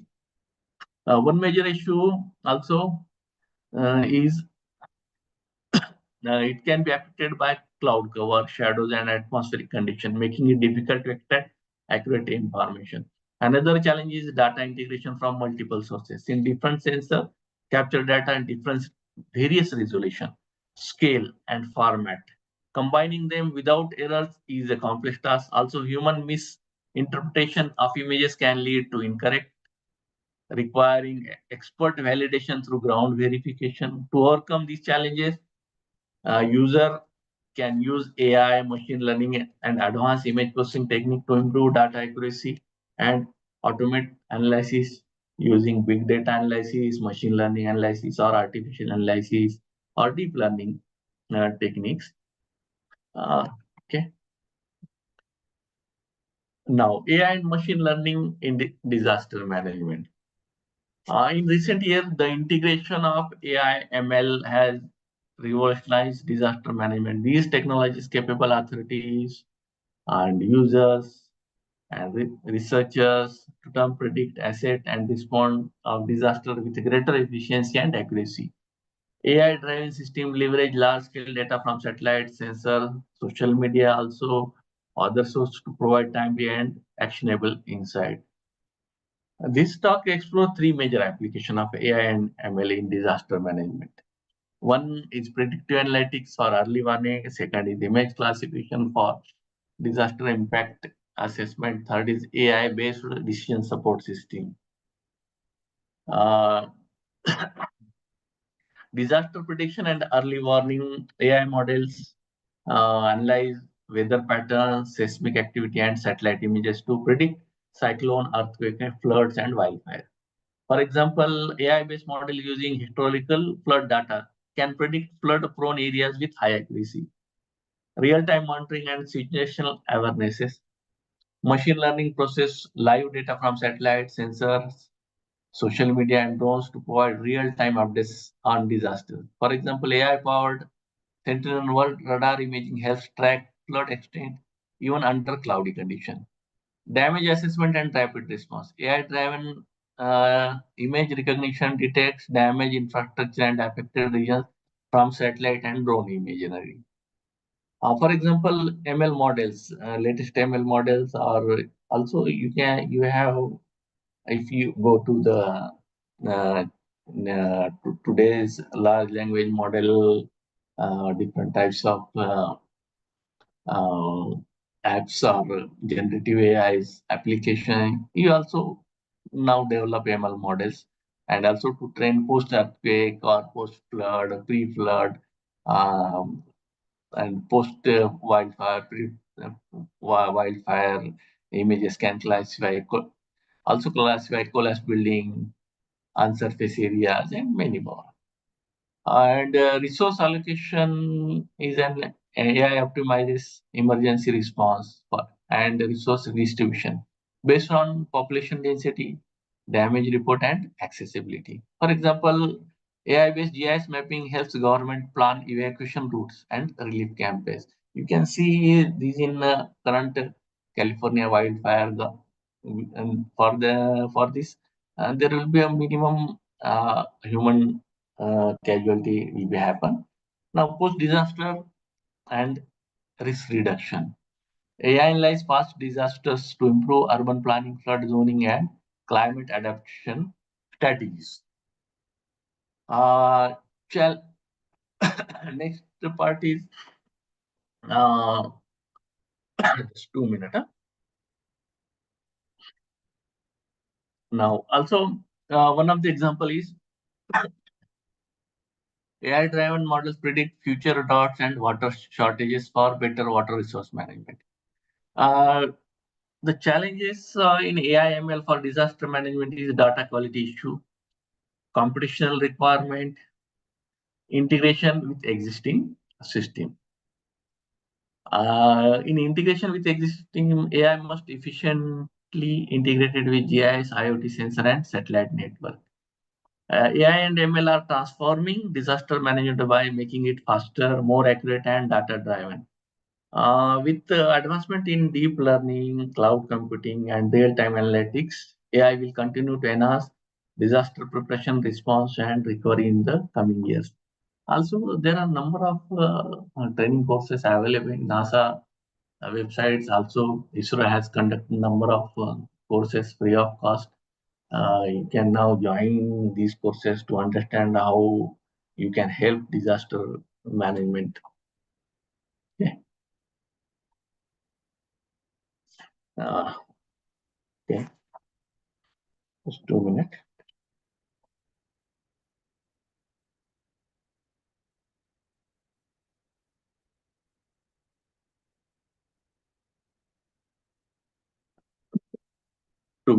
Just hold on.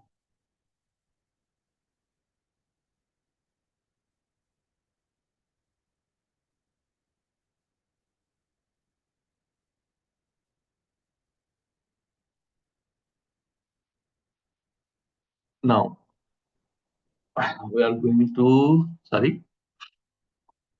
real-time monitoring and UAV-based remote sensing. Now, a role of drones in disaster management. Okay. You think about that in disaster scenario, real-time data from satellite, drone, and IoT devices and sensor network play a crucial role in monitoring, assessing, and mitigating risk. Let's explore how these technology contribute to disaster management. Now, the drones. Drones are transforming disaster response by offering fast, safe, and cost-effective solutions for monitoring, search and rescue, and damage assessment. Key benefits of drones or UAV in disaster management.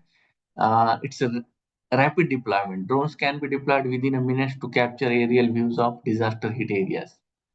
UAV can reach places that are inaccessible due to flood, landslide, or collapse infrastructure. It equipped with high resolution camera, infrared sensor, and LiDAR. Drones provide a live streaming aerial visuals of affected region to the authorities. AI-powered drones can map destruction zones, count damaged building, and guide relief down. Thermal imaging drones detect trapped survivors, guiding rescue teams and critical locations. Also, UAV-based remote sensing used in earthquakes. Drones access buildings, damages, and location survivors in collapsed structures. For example, during 2015 Nepal earthquake, drones were used for 3D mapping of affected cities, helping relief agencies to plan recovery efforts efficiently. But some of the challenges also we will discuss in next slide. IoT and sensor network. IoT means Internet of Things. Enhanced disaster response by providing continuous real-time data from ground-based, airborne, and satellite sensor. How IoT sensor network help? IoT-based weather station monitor temperature, humidity, and seismic activity for disaster prediction. Sensor detect pollution levels, chemical spill, and toxic gases after industrial accident. Now, ground-based sensor tracks soil movement, river levels, and rainfall intensity to predict landslide and floods. Now, smart city disaster management, IoT integrated smart cities or IoT integrated CCTV cameras, GPS trackers, and drones provide real-time surveillance and crowd monitoring during emergencies. Some of the examples of IoT in the disaster management is smart flood warning system. Sensors along river banks send automated alerts when water level rise beyond a threshold. Seismic network. IoT connected seismic station detect earthquake tremors, triggering tsunami warning. Wearable IoT device track health conditions of disaster victim and relay data to emergency respondent like iPhone watch or smartwatch from Samsung mobile company. IoT uses to monitor dam water levels and send automated alert to prevent flooding. Now, satellite-based real-time data processing. Now, satellite provide global perspective or disasters by capturing high-resolution imagery. We studied this how satellite-based data processing support disaster management from previous slides, like a geostationary satellite inside 3D Himawari. It provides real-time update on storm formation, intensity, and movement. SAR, synthetic aperture radar satellite Sentinel-1, or RISAT penetrate clouds to track flood waters. And for wildfire detection, thermal imaging satellites like MODIS, VIRS detect heat anomalies and track fire spread, damage assessment, and recovery. Okay. Now, future trends, challenges, and future trends. Remote sensing plays a key role in disaster management by providing real-time risk assessment. But at the same time, new technologies are improving disaster response, making prediction more accurate and rescue. Data accuracy and resolution issues. The challenge means remote sensing data can sometimes blurry, unclear, or affected by cloud cover, shadows, and atmospheric interference, low resolution images, different format images. Its solution is higher resolution satellite AI-based image processing, synthetic aperture radar helps capture data in even bad weather conditions. Machine learning algorithms are being developed to improve image accuracy and object detection. These are the solutions. Cost and accessibility. Challenge is high resolution satellite images are often expensive, limiting access for smaller research organizations and disaster management teams. Many real-time monitoring require expensive infrastructure, including cloud computing and high-speed internet. Some private companies restrict access to high-quality remote sensing data, making it difficult for global disaster relief in terms of to use them freely. Its solution is Sentinel satellites, Sentinel 1 to 5 or 6, 7 series satellites and Landsat from NASA provide high resolution imagery. These are the solution. Partnership between government and private companies and NGO are making high resolution data more affordable for disaster response. Now, emerging technologies is AI, ML, small satellite means CubeSat, having only 5,000 or to 10,000 rupees, and even you can make these satellites in your home now. Also, in my house, there are 4 to 5 CubeSats are available for students. Their students are there making some satellite. Only we can integrate some simple sensors. We can have cost 800 to 1,000 rupees, like altitude sensor, temperature sensor, wind speed sensor. These are available on Amazon also. Automated drones and robots have cost 1,000 to 5,000 rupees. 5G and IoT networks, even 6G is coming. Cloud-based GIS platforms, these are the solutions. Now, one of the important type, you do not have high performance computing or supercomputer. The solution is planetary scale geospatial analysis, Google Earth Engine. It is free of cost. It is a cloud-based platform for analyzing geospatial data. It has 35 years of satellite data, over five number of Landsat and Sentinel scenes are analyzed, number of billions of pixels in its databases. It integrates satellite imagery, remote sensing data, and AI-driven data analysis. It will work on Python-based scripts mainly. If you need to add or develop a new algorithm, it helps to you. How GE helps? Real-time disaster monitoring, cyclone and hurricane tracking using satellite images, flood mapping and forecasting, wildfire detection, dot and climate monitoring, even post-disaster damage assessment, AI and machine learning predictive analysis. Why Google Earth is a game changer for disaster management? Because it is a free and open source platform.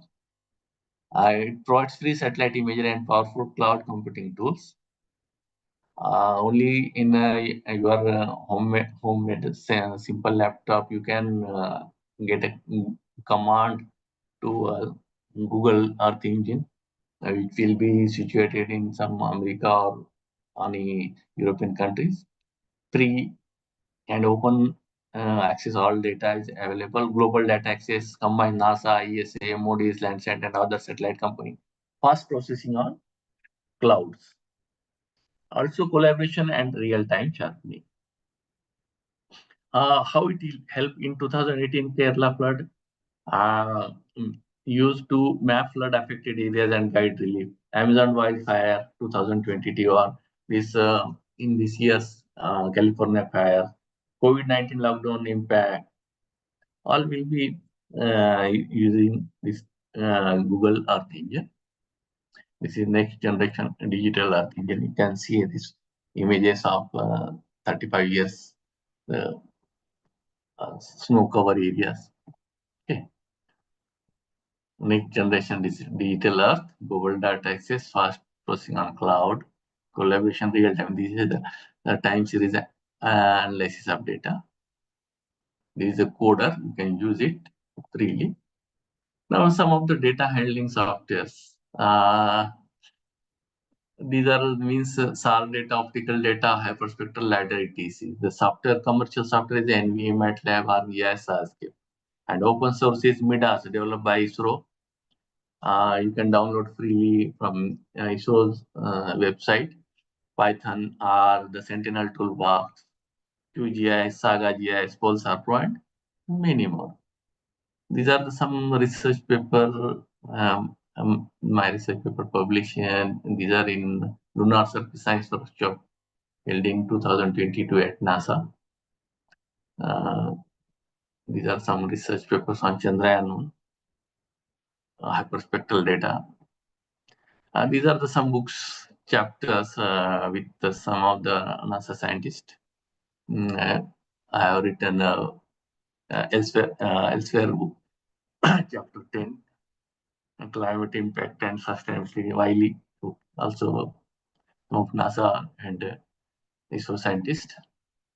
This is the latest book in precision agriculture. This is the recent project I have received from fund by ISRO. My research lab has been recognized since 2022 in India's space research by ISRO. You can see it. In 2022, this is in 2024. Okay. These are some tutorial websites. If you are interested to study remote sensing tips, techniques, or you have any questions, these are the free tutorial websites.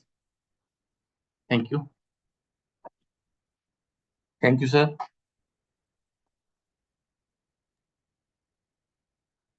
Hello. Hello, sir.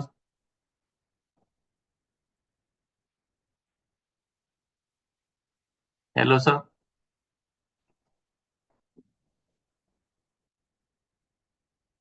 Any questions?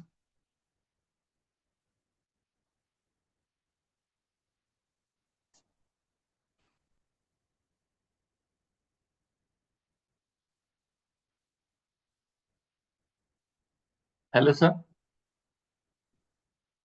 Jawan, sir. Ram, sir. Am I audible, sir? Yes, sir, you are audible, but there is no host now. Okay. Yes. Any questions? किसी को कुछ पूछना है तो आप पूछ सकते हैं, हिंदी में पूछ सकते हैं. Nice presentation, sir. Really, very nice. Thank you sir. कोई क्वेश्चन है किसी का? क्योंकि इसके बाद 10 मिनट का ब्रेक लेके जो सेकंड सेशन है, तो how data has been download and how you can work. Okay. Sir, definitely, sir. We can take a 10 minutes break. Okay. Then second session will be start, sir. Yes. Madam, question. Audio. Unmute, madam. Roll number 67. Madam कुछ question पूछना है.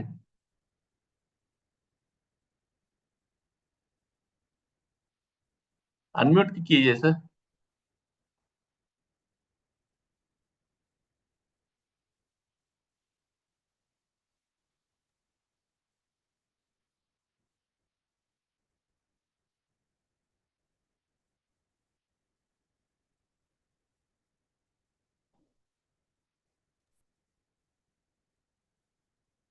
Chat box में type कीजिए, नहीं तो.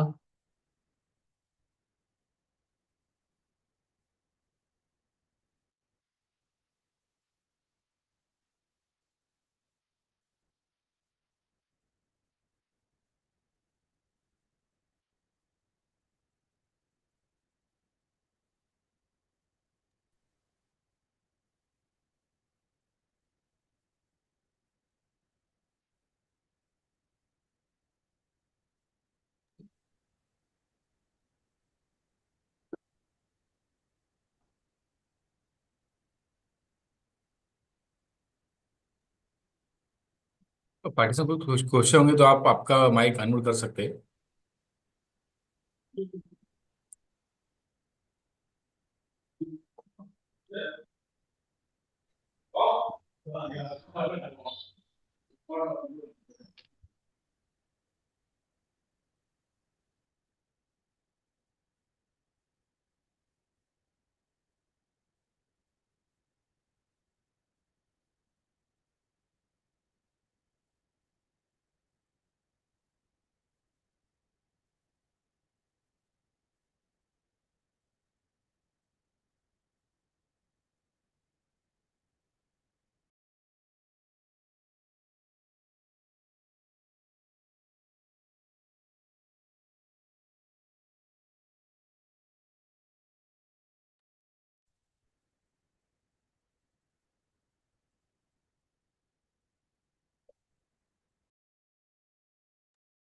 गौरव sir,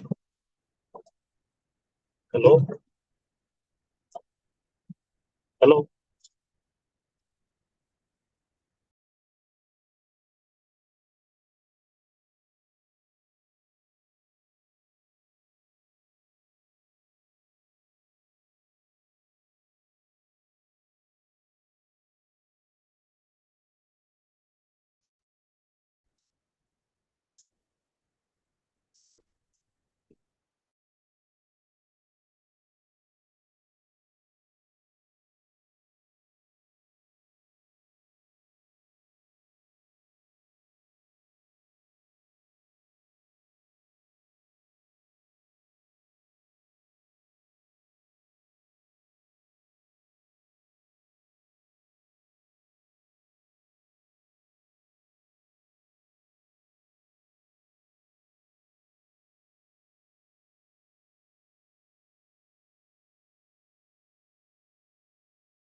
hello, can we start? शुरू करें? Yes, sir. Okay. In which language do you want to prefer this hands-on practical? Hindi or English or mix?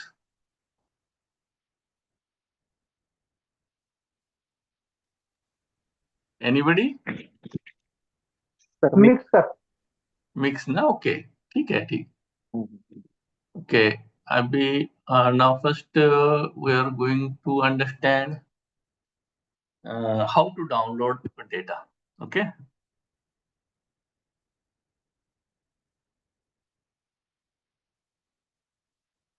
Okay, just hold on.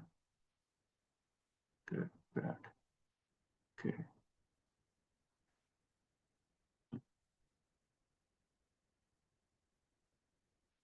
ठीक है. You can see the European Space Agency's website. Am I visible? Yes, sir. दिख रहा है आपको इस पे? हाँ, Copernicus .eu बोल के ऐसा इस पर आया है. Okay, Copernicus browser. ठीक है.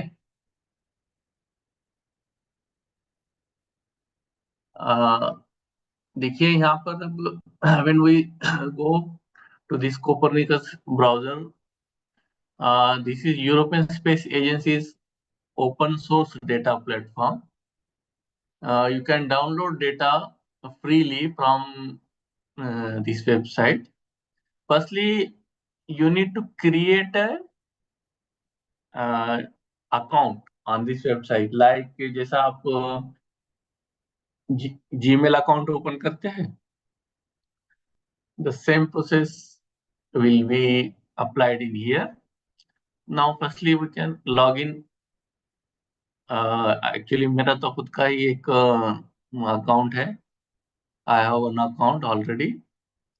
Then I can show you directly going from login. Okay. Email.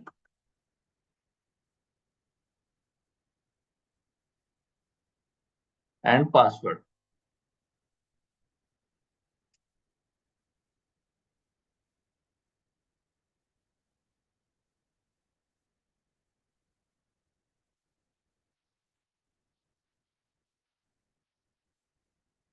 देखिए, ओपन होने के बाद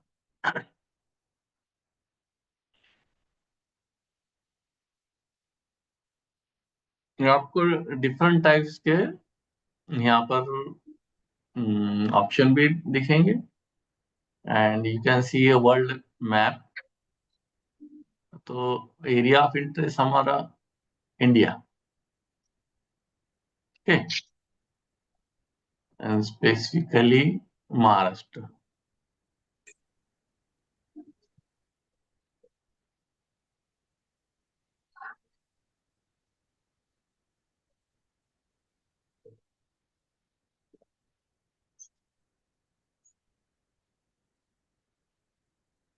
सबको नजर आ रहा है?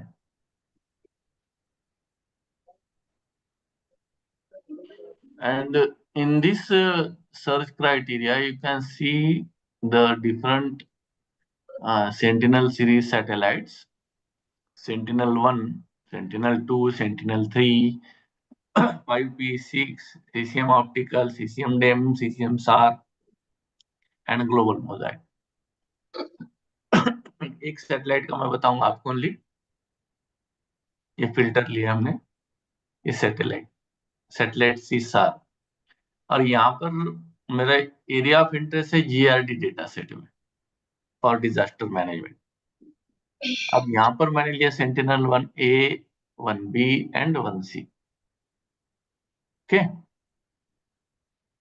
अब इसके अंदर रिजोल्यूशन जो है, पोलराइजेशन ऑल हमने सेलेक्ट किए, HH, VV, VH, VV plus VH, HS plus HV. Acquisition mode भी हमने सभी उसके अंदर सेलेक्ट किए. बट बेसिकली हम IW को प्रेफर ज्यादा करते हैं इसमें for disaster management. Now date range. हम डेट रेंज पे जाते हैं from 1 of November current date लेते हैं हम अभी की। ओके 17 ओके 2017 ठीक है। Just hold on. ठीक है हम फिल्टर क्लियर करते हैं पहले।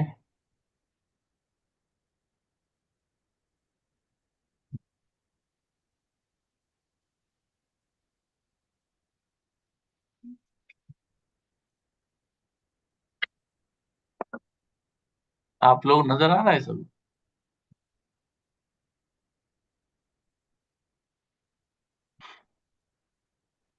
तो यहाँ पर एक डेट रेंज हम जस्ट हमारे अंडरस्टैंडिंग के लिए लेते हैं कि 1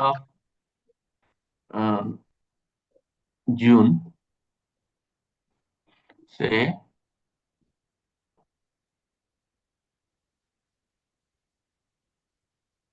अगस्त तक लेते हैं 31। एंड अब यहाँ पर हम क्या करते हैं, एक एरिया बना देते हैं सर्कल। ये एरिया ओके। अब देख you can see clearly the pattern dam, also Manthaur Dam, Majalgaon Dam, and some of the smallest dam in these areas. And we can select this region from 1st of June 2017 to 31st of August. It means that we can have two types of image, before flood and after flood. Okay, and search.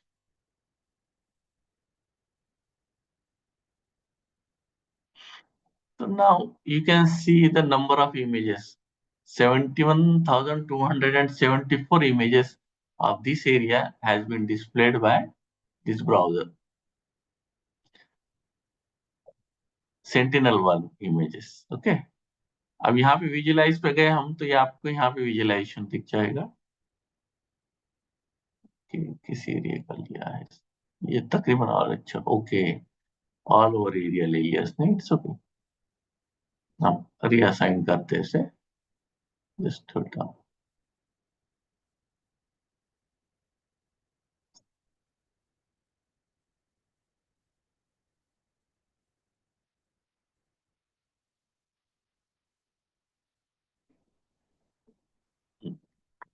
2025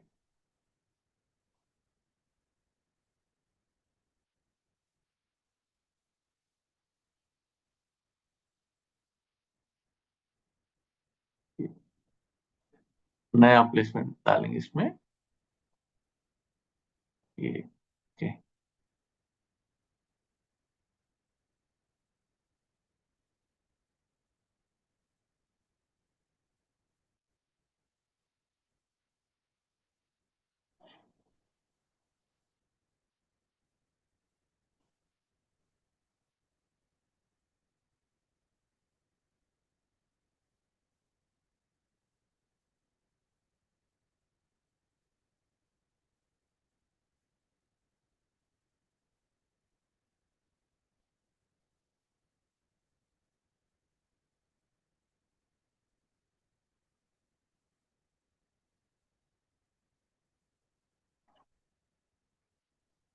ये visualise किया हमने ये सारे okay ठीक है। And search.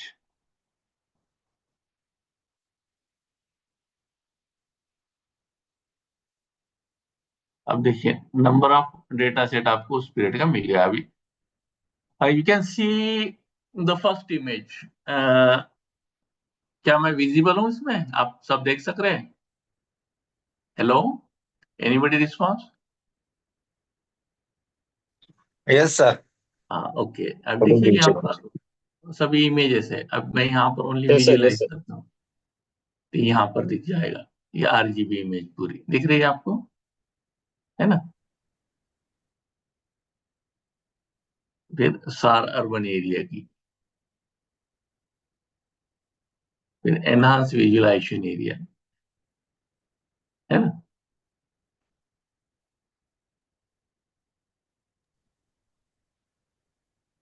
आप देख सक रहे हैं इसमें क्लियर कट सारी चीजें, ठीक है। ये नेक्स्ट है, ये नेक्स्ट इमेज, ओके, ठीक है। ये डिफरेंट टाइप से आप इमेज है। अब यहाँ पर अब इस इमेज को how to read this image, how to read, ठीक है। मैं क्या करता हूँ, एक छोटा सा इसका मैं कॉपी कर लेता हूँ, कौन सा अंतर है? ओके। अब कॉपी करके मैं एक वर्ड फाइल में से पेस्ट करता हूँ।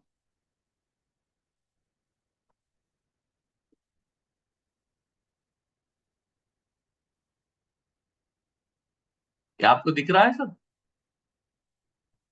Hello,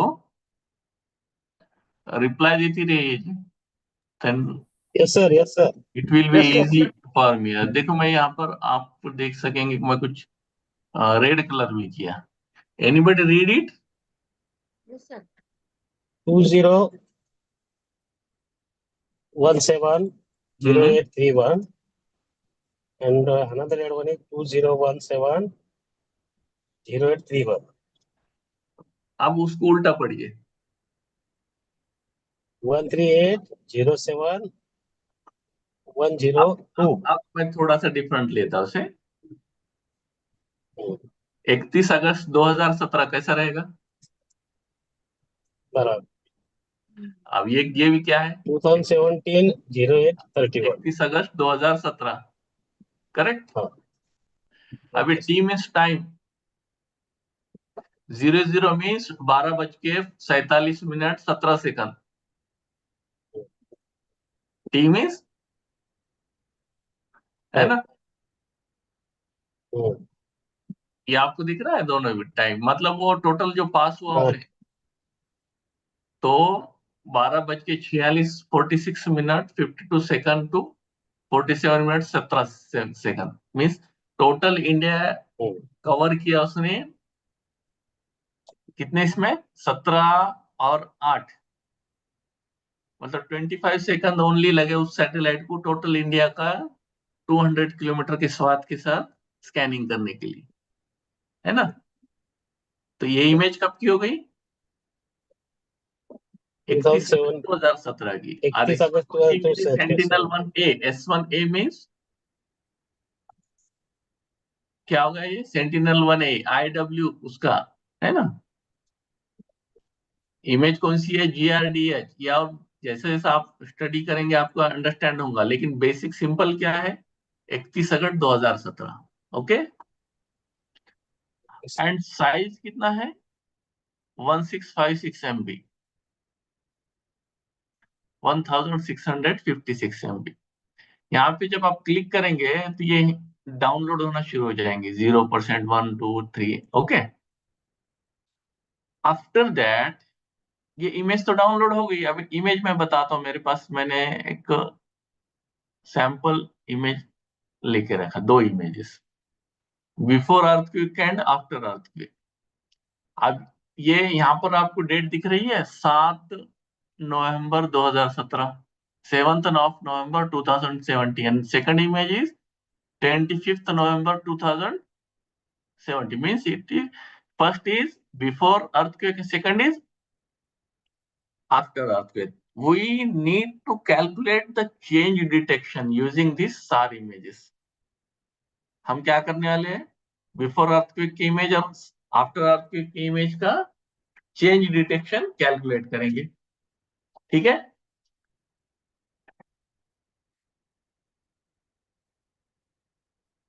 now for this purpose we need a snap software. ये भी यूरोपियन स्पेस एजेंसी की वेबसाइट पे फ्री ऑफ कॉस्ट है, open source software. Which software? Snap, SNAP, okay. Now firstly we are going to open product start। वो zip file as it is हम उसको open करेंगे। हम वहां पर जाएंगे, ये रिफ्रेशर कोर्स डेटा, ये फर्स्ट फाइल है हमारी, open.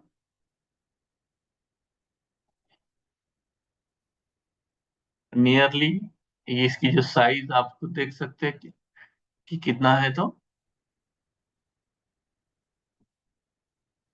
this second file will be open. अब इस इमेज के अंदर मैं आपको बता दूं कि इस टाइप के फोल्डर्स और दिखेंगे। अब यहां पर मैं बैंड पे क्लिक करता हूं। You can see clearly there will be a 4 bands in this data product in both files. One is amplitude VH, means vertical transmit, horizontal receive. Intensity VH, amplitude VV, intensity VV.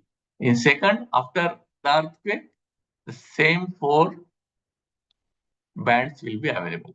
When I click intensity VV, you can see this is a before earthquake, after earthquake. Up next part will be, this is one of the city. This is our area of interest. This is a raw image. Okay. ये raw image है। ये देखिए दोनों images आ गई तो है ना। You can clearly see. Anybody reply?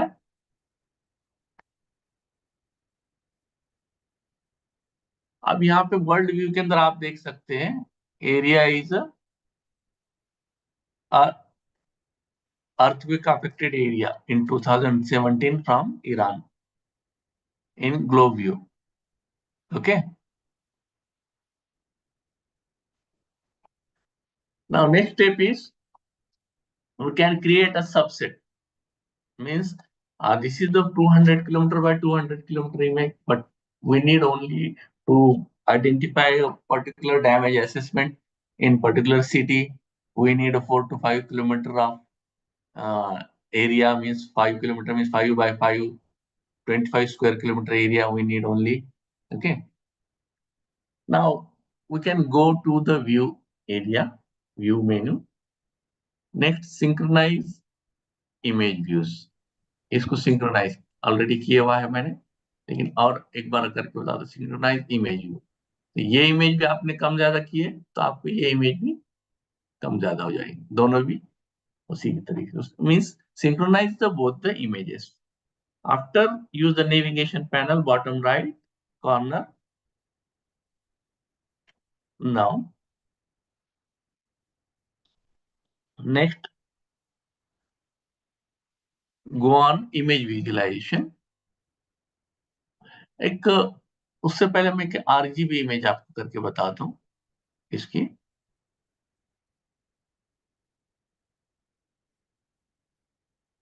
Open RGB, okay, ये देखिए ओपन आ, ये बिफोर,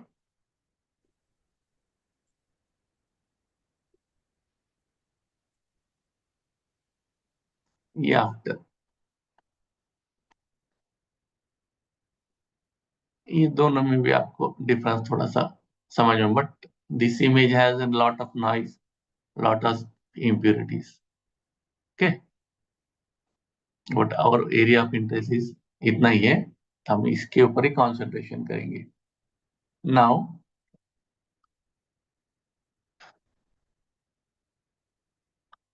image visualization, just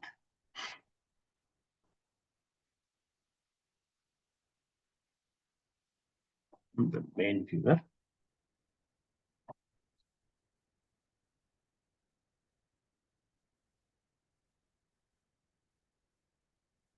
अब इस इमेज विजुअलाइजेशन में you can see the spatial subset from view option. Okay, so we need to spatial subset of both the images. Firstly, we can create first image of 7 of November 2017 image special subset. ये बाकी सभी चीजें as it is रखना है हमको। We need by default okay कर दिए। तो इस पे क्लिक करते हैं हम। इसमें भी स्पेशल सबसेट फ्रॉम यू, ये दोनों। अब ये दोनों भी जो इमेजेस है हमें यहाँ पर दिख जाएंगे, ये थर्ड एंड फोर्थ में। अब ये इमेज का हमारा काम नहीं रहा, ठीक है। इस इमेज में जाएंगे इंटेंसिटी, इस इमेज में जाएंगे इसकी भी ओनली इतनी इमेज हमारे पास मीन सबसेट मीन्स उस इमेज में से हमने छोटा सा पार्ट मीन स्मॉल पोर्शन हमने एक्सट्रैक्ट करके निकाल दिया, क्रॉप करके निकाल दिया, सिंपल इसमें। ओके, नाउ अब हम इसे सेव करेंगे एक बार, ये 3 और 4 सेव प्रोडक्ट एज। अब ये आउटपुट में रखेंगे हम, फोल्डर बनाए, ये भी हो गया। फिर इसमें जाएंगे सेव प्रोडक्ट एज सबसे आउटपुट, बहुत हमारे सेव हो गए। ये दोनों एक इमेज है हमारी बिफोर अर्थक्वेक, सेकंड इमेज है आफ्टर अर्थक्वेक। नाउ फर्स्टली हम ऑर्बिट फाइल अप्लाई करेंगे, मीन सैटेलाइट में डेली कुछ ना कुछ एरर्स रहते हैं, तो फर्स्ट ऑर्बिट फाइल ऑनलाइन करना पड़ता है, या फिर ऑनलाइन तुमने डाउनलोड करके बाद में भी आप उसके साथ एम्बेड कर सकते हैं, but simply radar apply orbit file. ये देखिए, ये सबसेट 4 नंबर, तो थर्ड करता हूं पहले, radar apply orbit file third, ये 0 सेकंड में कंप्लीट होगा। ऑनलाइन डेटा उसने उसके साथ अर्थ ऑर्बिट के साथ करेक्शन कर लिए, ये 4 दोनों फ्रैक्शन ऑफ सेकंड में हो गए। ओके, अब ये ऑर्बिट फाइल होने के बाद ये हमारे ऑर्बिट फाइल है 5th और 6th, इसको क्लोज करते हैं। ये 5th का इंटेंसिटी लेते हैं और 6th की इंटेंसिटी लेते हैं। देखिए डिफरेंस आ गया दोनों में भी। ओके, ये अप्लाई ऑर्बिट फाइल के बाद आफ्टर दैट कैलिब्रेशन करना है इसके अंदर। Go to the radar, radiometric and calibration. हमने कैलिब्रेशन करने के बाद select the processing parameter VV, है ना। तो सबसे पहले हमको ये 5th की लेंगे हम, रडार रेडियोमेट्रिक कैलिब्रेशन। बाकी इसमें प्रोसेसिंग पैरामीटर वीवी लिए, output sigma not band intact वैसे ही छोड़ देंगे, चेक करेगा, रन कर, हो गया। नेक्स्ट फिर इसी को भी सेकंड, इसको भी रेडियोमेट्रिक कैलिब्रेट, प्रोसेसिंग पैरामीटर हो गया।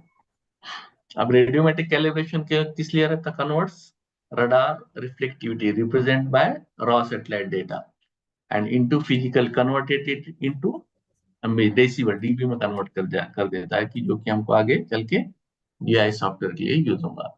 अब देखो हमने कन्वर्ट करने के बाद ये नए और 2 फोल्डर बन गए, है ना। ये बैंड, इसको बंद कर देते हैं, ये सिग्मा नॉट वी यहाँ पे आ गए।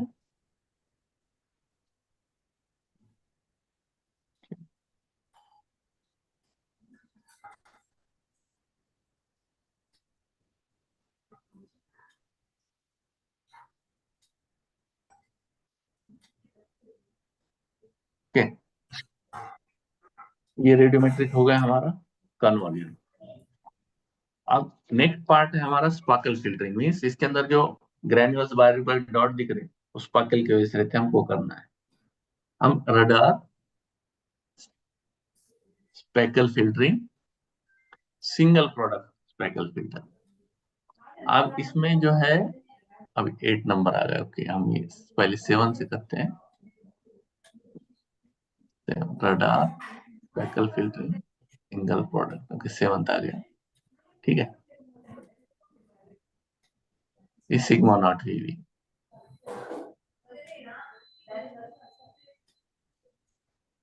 ये ली सिग्मा इसके अंदर है, तो हम ले रहे हैं रिफाइंड ली ले रहे हैं। ये अलग अलग साइंटिस्टों ने एल्गोरिथम बनाए हुए हैं, उनके नामों पे है। तो ली नाम का है, उनका है। ओके ना, और रिफाइंड ली से करें। सेकंड का भी हम radar, speckle filtering, single product filter, sigma not VV, refined Lee run, close करें। ठीक है, प्रोसेसिंग पैरामीटर होने के बाद अब है हमारा टेरिन करेक्शन। अब टेरिन करेक्शन जब हम गए रडार पे, geometric section, टेरिन correction, range Doppler टेरिन। Okay, तो यहाँ पर ये हमारा 7 नंबर लेना है हमको, 8 नंबर आया है, हमें 7 पे सेलेक्ट करते हैं 7 को। ठीक है, और ये सेव फोल्डर भी सेम है, डायरेक्टरी भी सेम है, हमने रन कर दिया। ठीक है, अब उसके बाद हम 8 वेब करते हैं, इसको भी रन करते हैं। ये क्लोज, ये भी हमने क्लोज कर दिए।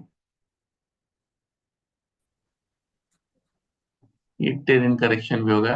अब टेरिन करेक्शन में आप देखो, ये दो जिस तरीके से दिख रहे हैं आपको, उसमें डिफरेंस बता दो। ये अर्थ के ऑटोमेटिक अलाइन हो गई। ये दिख रहे हैं, पहले कैसे थे, दोनों बंद, वर्टिकल आ रहे थे, अब ये पूरा पर्टिकुलरली हॉरिजॉन्टल होके अर्थ के एंगल के हिसाब से एडजस्ट हो गया इसमें। इसको कहते हैं टेरिन करेक्शन। अब नेक्स्ट स्टेप है हमारी लीनियर टू डीबी कन्वर्जन। हमने इसमें चले गए फर्स्ट में, अब रास्टर में जाना है।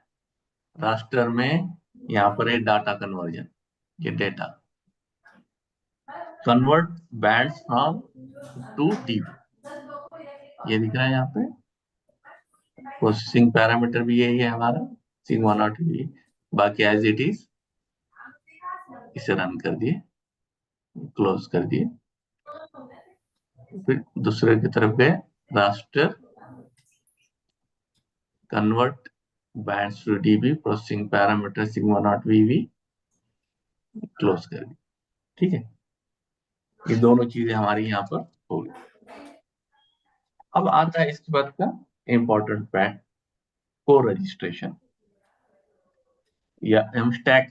अब ये प्री प्रोसेसिंग खत्म होगी, अब मेन है पोस्ट प्रोसेसिंग शुरू होगी।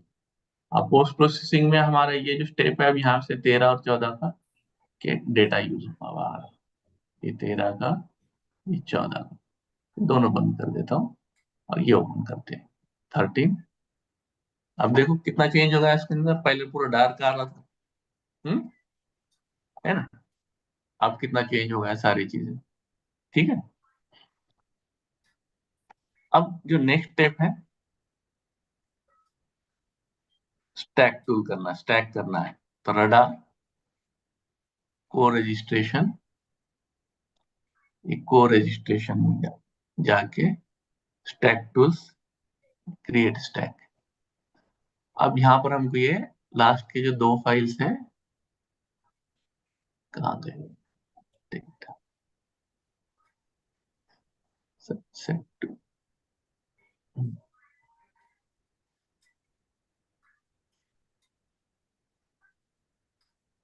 जस्ट होल्ड ऑन, मैं फाइल देखता हूँ कहाँ पर गए हैं, तो इसको डबल सेव कर लेंगे।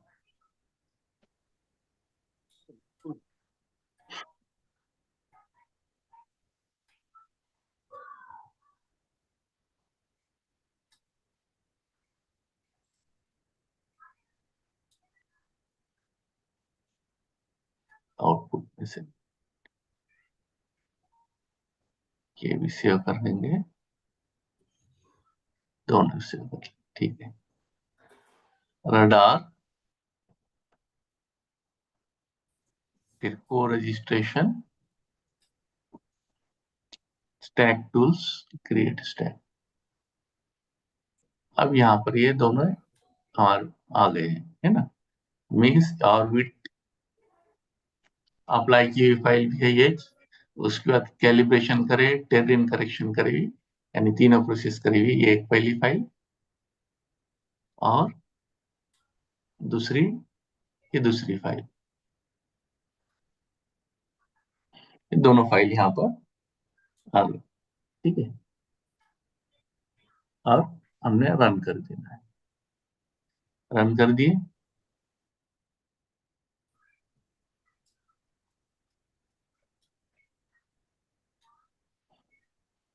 सेव हमको करना है इसको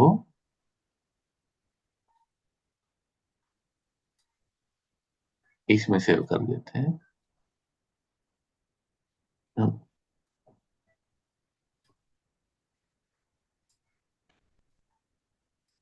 नेक्स्ट है अब चेंज डिरेक्शन निकालना है। नाउ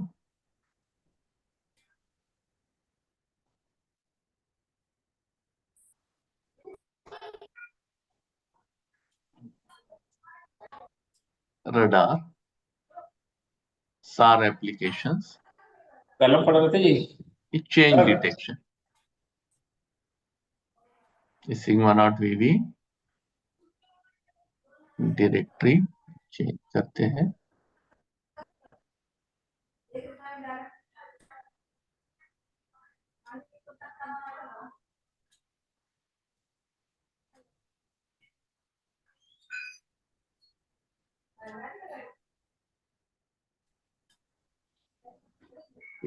एक्सपेक्टेड, ठीक है। और चेंज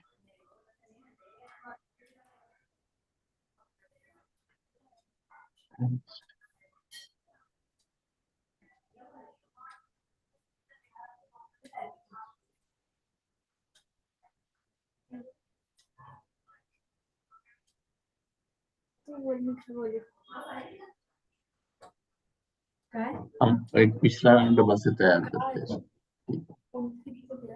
इसमें कुछ प्रॉब्लम हो गया। रडार को रजिस्ट्रेशन, मला वाचून दे म्हणे. मी म्हटलं काही नाही असं सोपं आहे म्हटलं, नाही असं कठीण आहे म्हटलं, नाही ना म्हणे. म्हटलं मी नाही केलं आणि ते येऊन केलं डायरेक्ट दुसऱ्याने.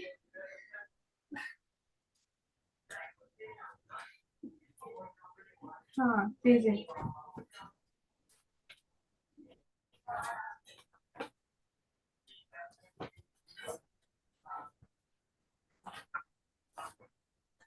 मार्केट दिलं नाही आधी चेक होऊन जाईल ना.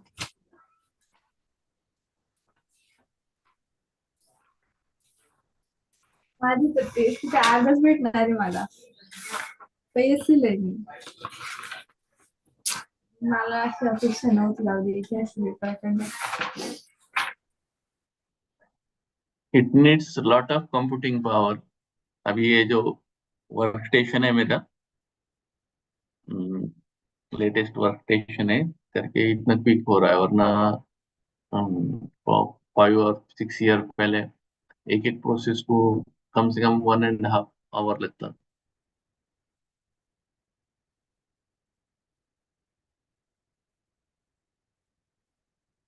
ये आउटपुट भी आ रहा है इसके सब।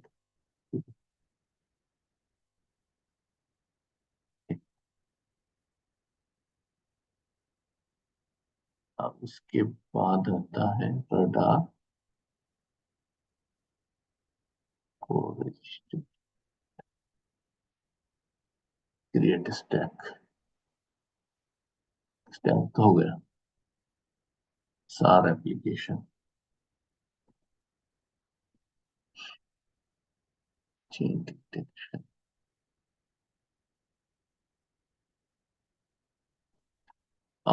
कुछ तो भी टेक्निकल मसला होगा उसमें, इट्स ओके।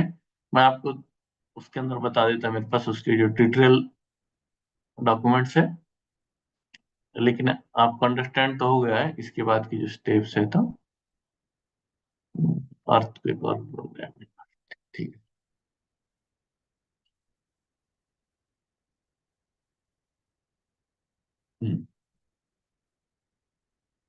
अब देखो स्टैक जब क्रिएट करेंगे ना, तो उसके अंदर का ये है, ये इस तरीके से आप देखेंगे कि जो चेंज हो गए हुआ है डिटेक्शन, उसके अंदर चेंजेस जो है इसके अंदर आप इस तरीके से आपको नजर आएगा सारी चीजें उसी इमेज के अंदर दिख रहा है आपको। तो ये जो एरिया है, तो यहाँ जो बिल्डिंग्स एरिया कोलैप्स होगा तो यहाँ पे चेंजेस होगा। दोनों इमेज का कंपैरिजन करके यहाँ पर ज्यादा ब्राइट एरिया है, मींस रिफ्लेक्शन ऑफ लाइट ज्यादा है, या रिफ्लेक्शन ऑफ एनर्जी जो सार की एनर्जी है या बैक स्कैटरिंग सिग्नल यहाँ पर ज्यादा दिख रही। तो ये चेंज डिटेक्शन होने के बाद नेक्स्ट स्टेप है QGIS में ओपन करने का। QGIS मेरे पास तो नहीं है फिलहाल, लेकिन आपको इसके अंदर बता देता हूँ मैं, ये बनाया है जो इसके अंदर।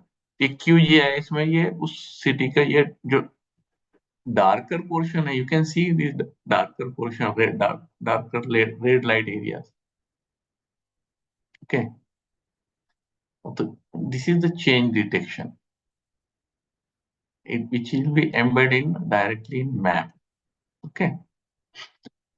After that vectorization and DN0, you can clearly see the most affected area of this earthquake,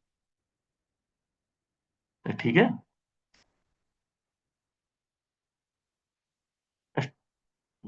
अलग अलग एंगल से अलग अलग का प्रोसेसिंग पैरामीटर से हम उस मैप के अंदर एम्बेड कर लेते हैं, okay. Also, I can show you another website, USGS Earth Explorer, बोल क्या है, USGS Earth Explorer, ये नासा की वेबसाइट है। यहां से भी आप लॉग इन करके आप अंदर जाकर आप डेटा जो भी है एरिया ऑफ इंटरेस्ट का आप डेटा फ्री ऑफ कॉस्ट यहाँ से डाउनलोड कर सकते हैं। आप देख सकते हैं यहाँ पर एरियाज, ये मैं सेलेक्ट किया था थोड़ा कुछ देर पहले ही, ठीक है। इसको क्लियर करते हैं।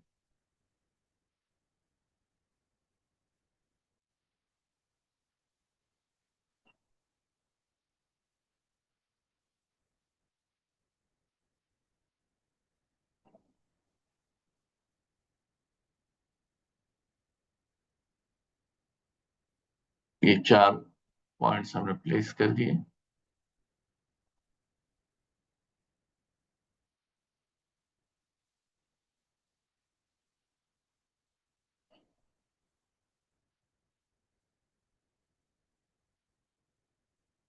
और यहाँ पर हमको जो सैटेलाइट चाहिए वो सैटेलाइट हम यहाँ से कर सकते हैं। Number of satellite, digital elevation model, EO1 या हाइपीरियन डेटा सेट है।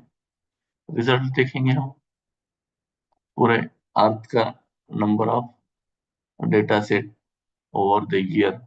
फॉर एग्जांपल हमने यहाँ क्लिक किए, जिस एरिया का भी डेटा है पूरा ग्लोबल मैप का एरिया आपको मिल जाएगा। ये देखिए US का है पूरा डेटा, ठीक है।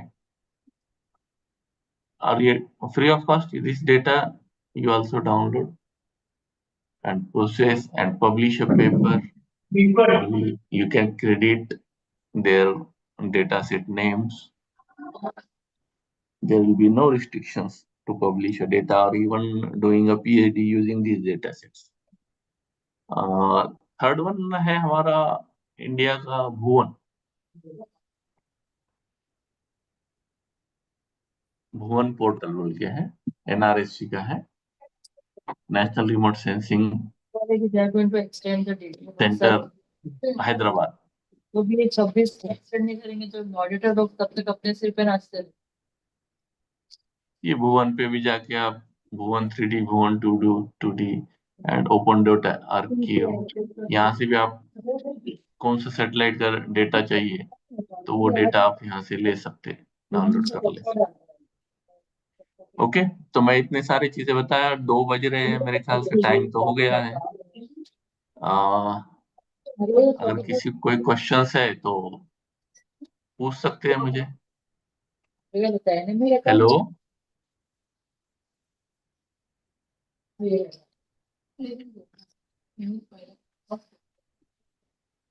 अभी सॉफ्टवेयर नेम चाहिए तो स्नैप है।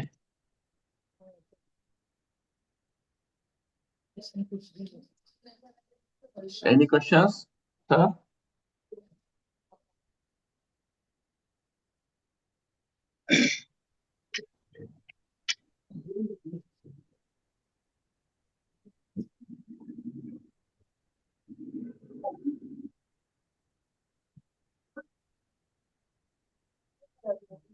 Hello,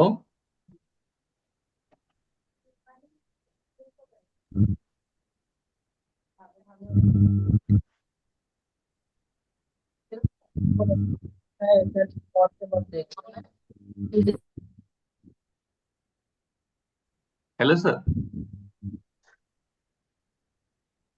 can't hear you sir.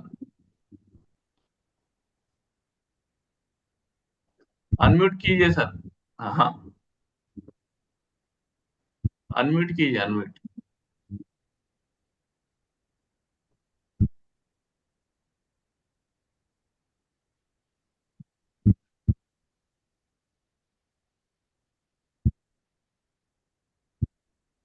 Hello, hello sir.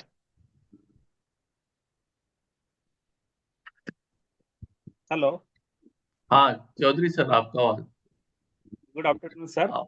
आवाज नहीं आ रहा है। आ रहा है क्या sir?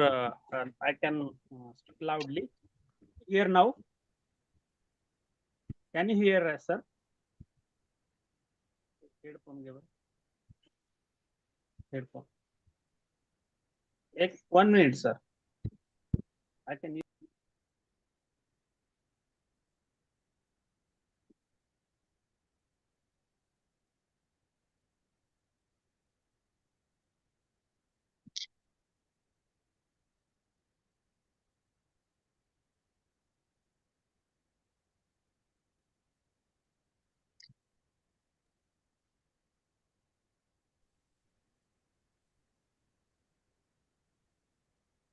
hear sir now? Yes sir. Yeah, sir, it's very good deliberation. We all take the practical, say, the knowledge of your subject in this GIS technology. My simple question is there, that is about how this GIS technology is used in all sector rather than this satellite or the imaging in agriculture sector or in communication systems, in today's communication systems. Actually, I explained from the starting of my lecture, this GIS and remote sensing technology will touch in all our life technology. Even it will helpful for agricultural sector. Even one of my student are doing PhD for early detection of uh, early detection of agricultural, जिसे हम ये बोलेंगे कि आपके खेतों में जो बीमारी होती है पहले, यानी अच्छा कि अच्छा, हाँ, using Sentinel-1 and Sentinel-2 data set. He has published 2 research paper. One research paper currently is accepting in one of the major international conference in Dubai in this April 6 to 10.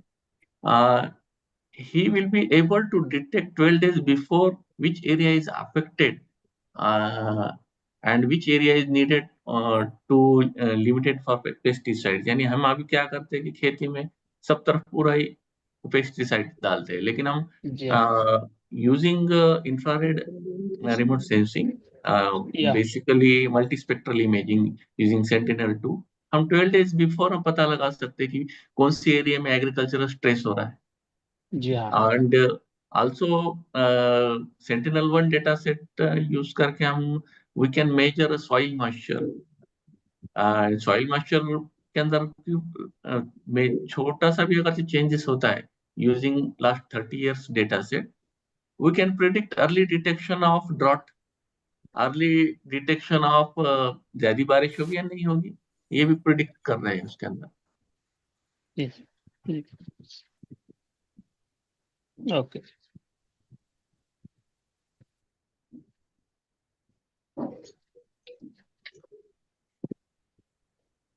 If there is no question, please go for vote of thanks. Yes, sir. Roll number 5, sir.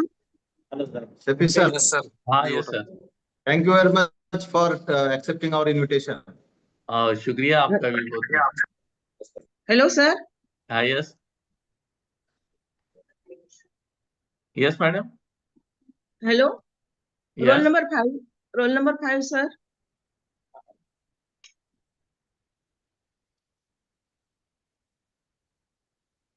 Out of 10. सुरू करायचे का sir? Vote of thanks.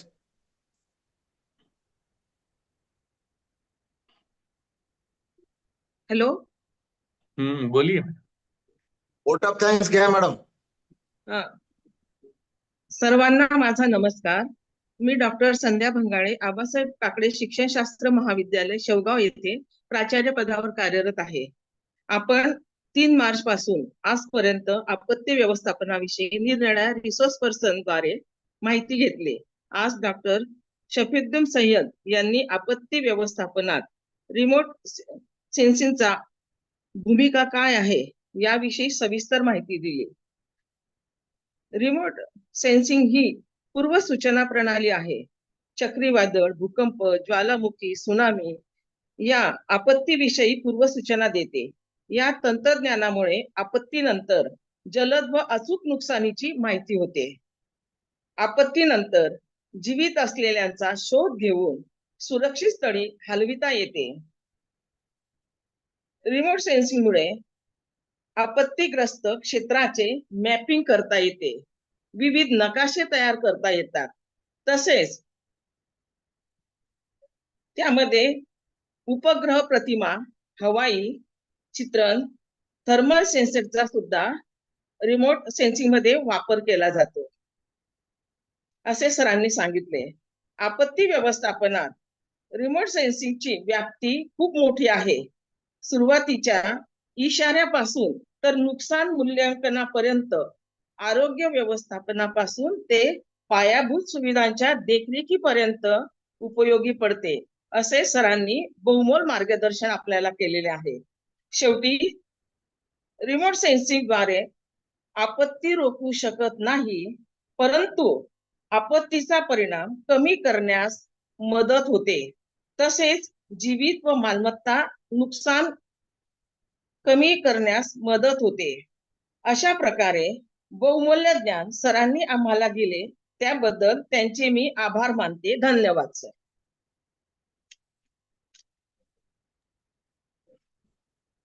Okay, thank you. Thank you sir. Thank you sir. Thank you, sir. Thank you very much. Thank you. Thank you sir.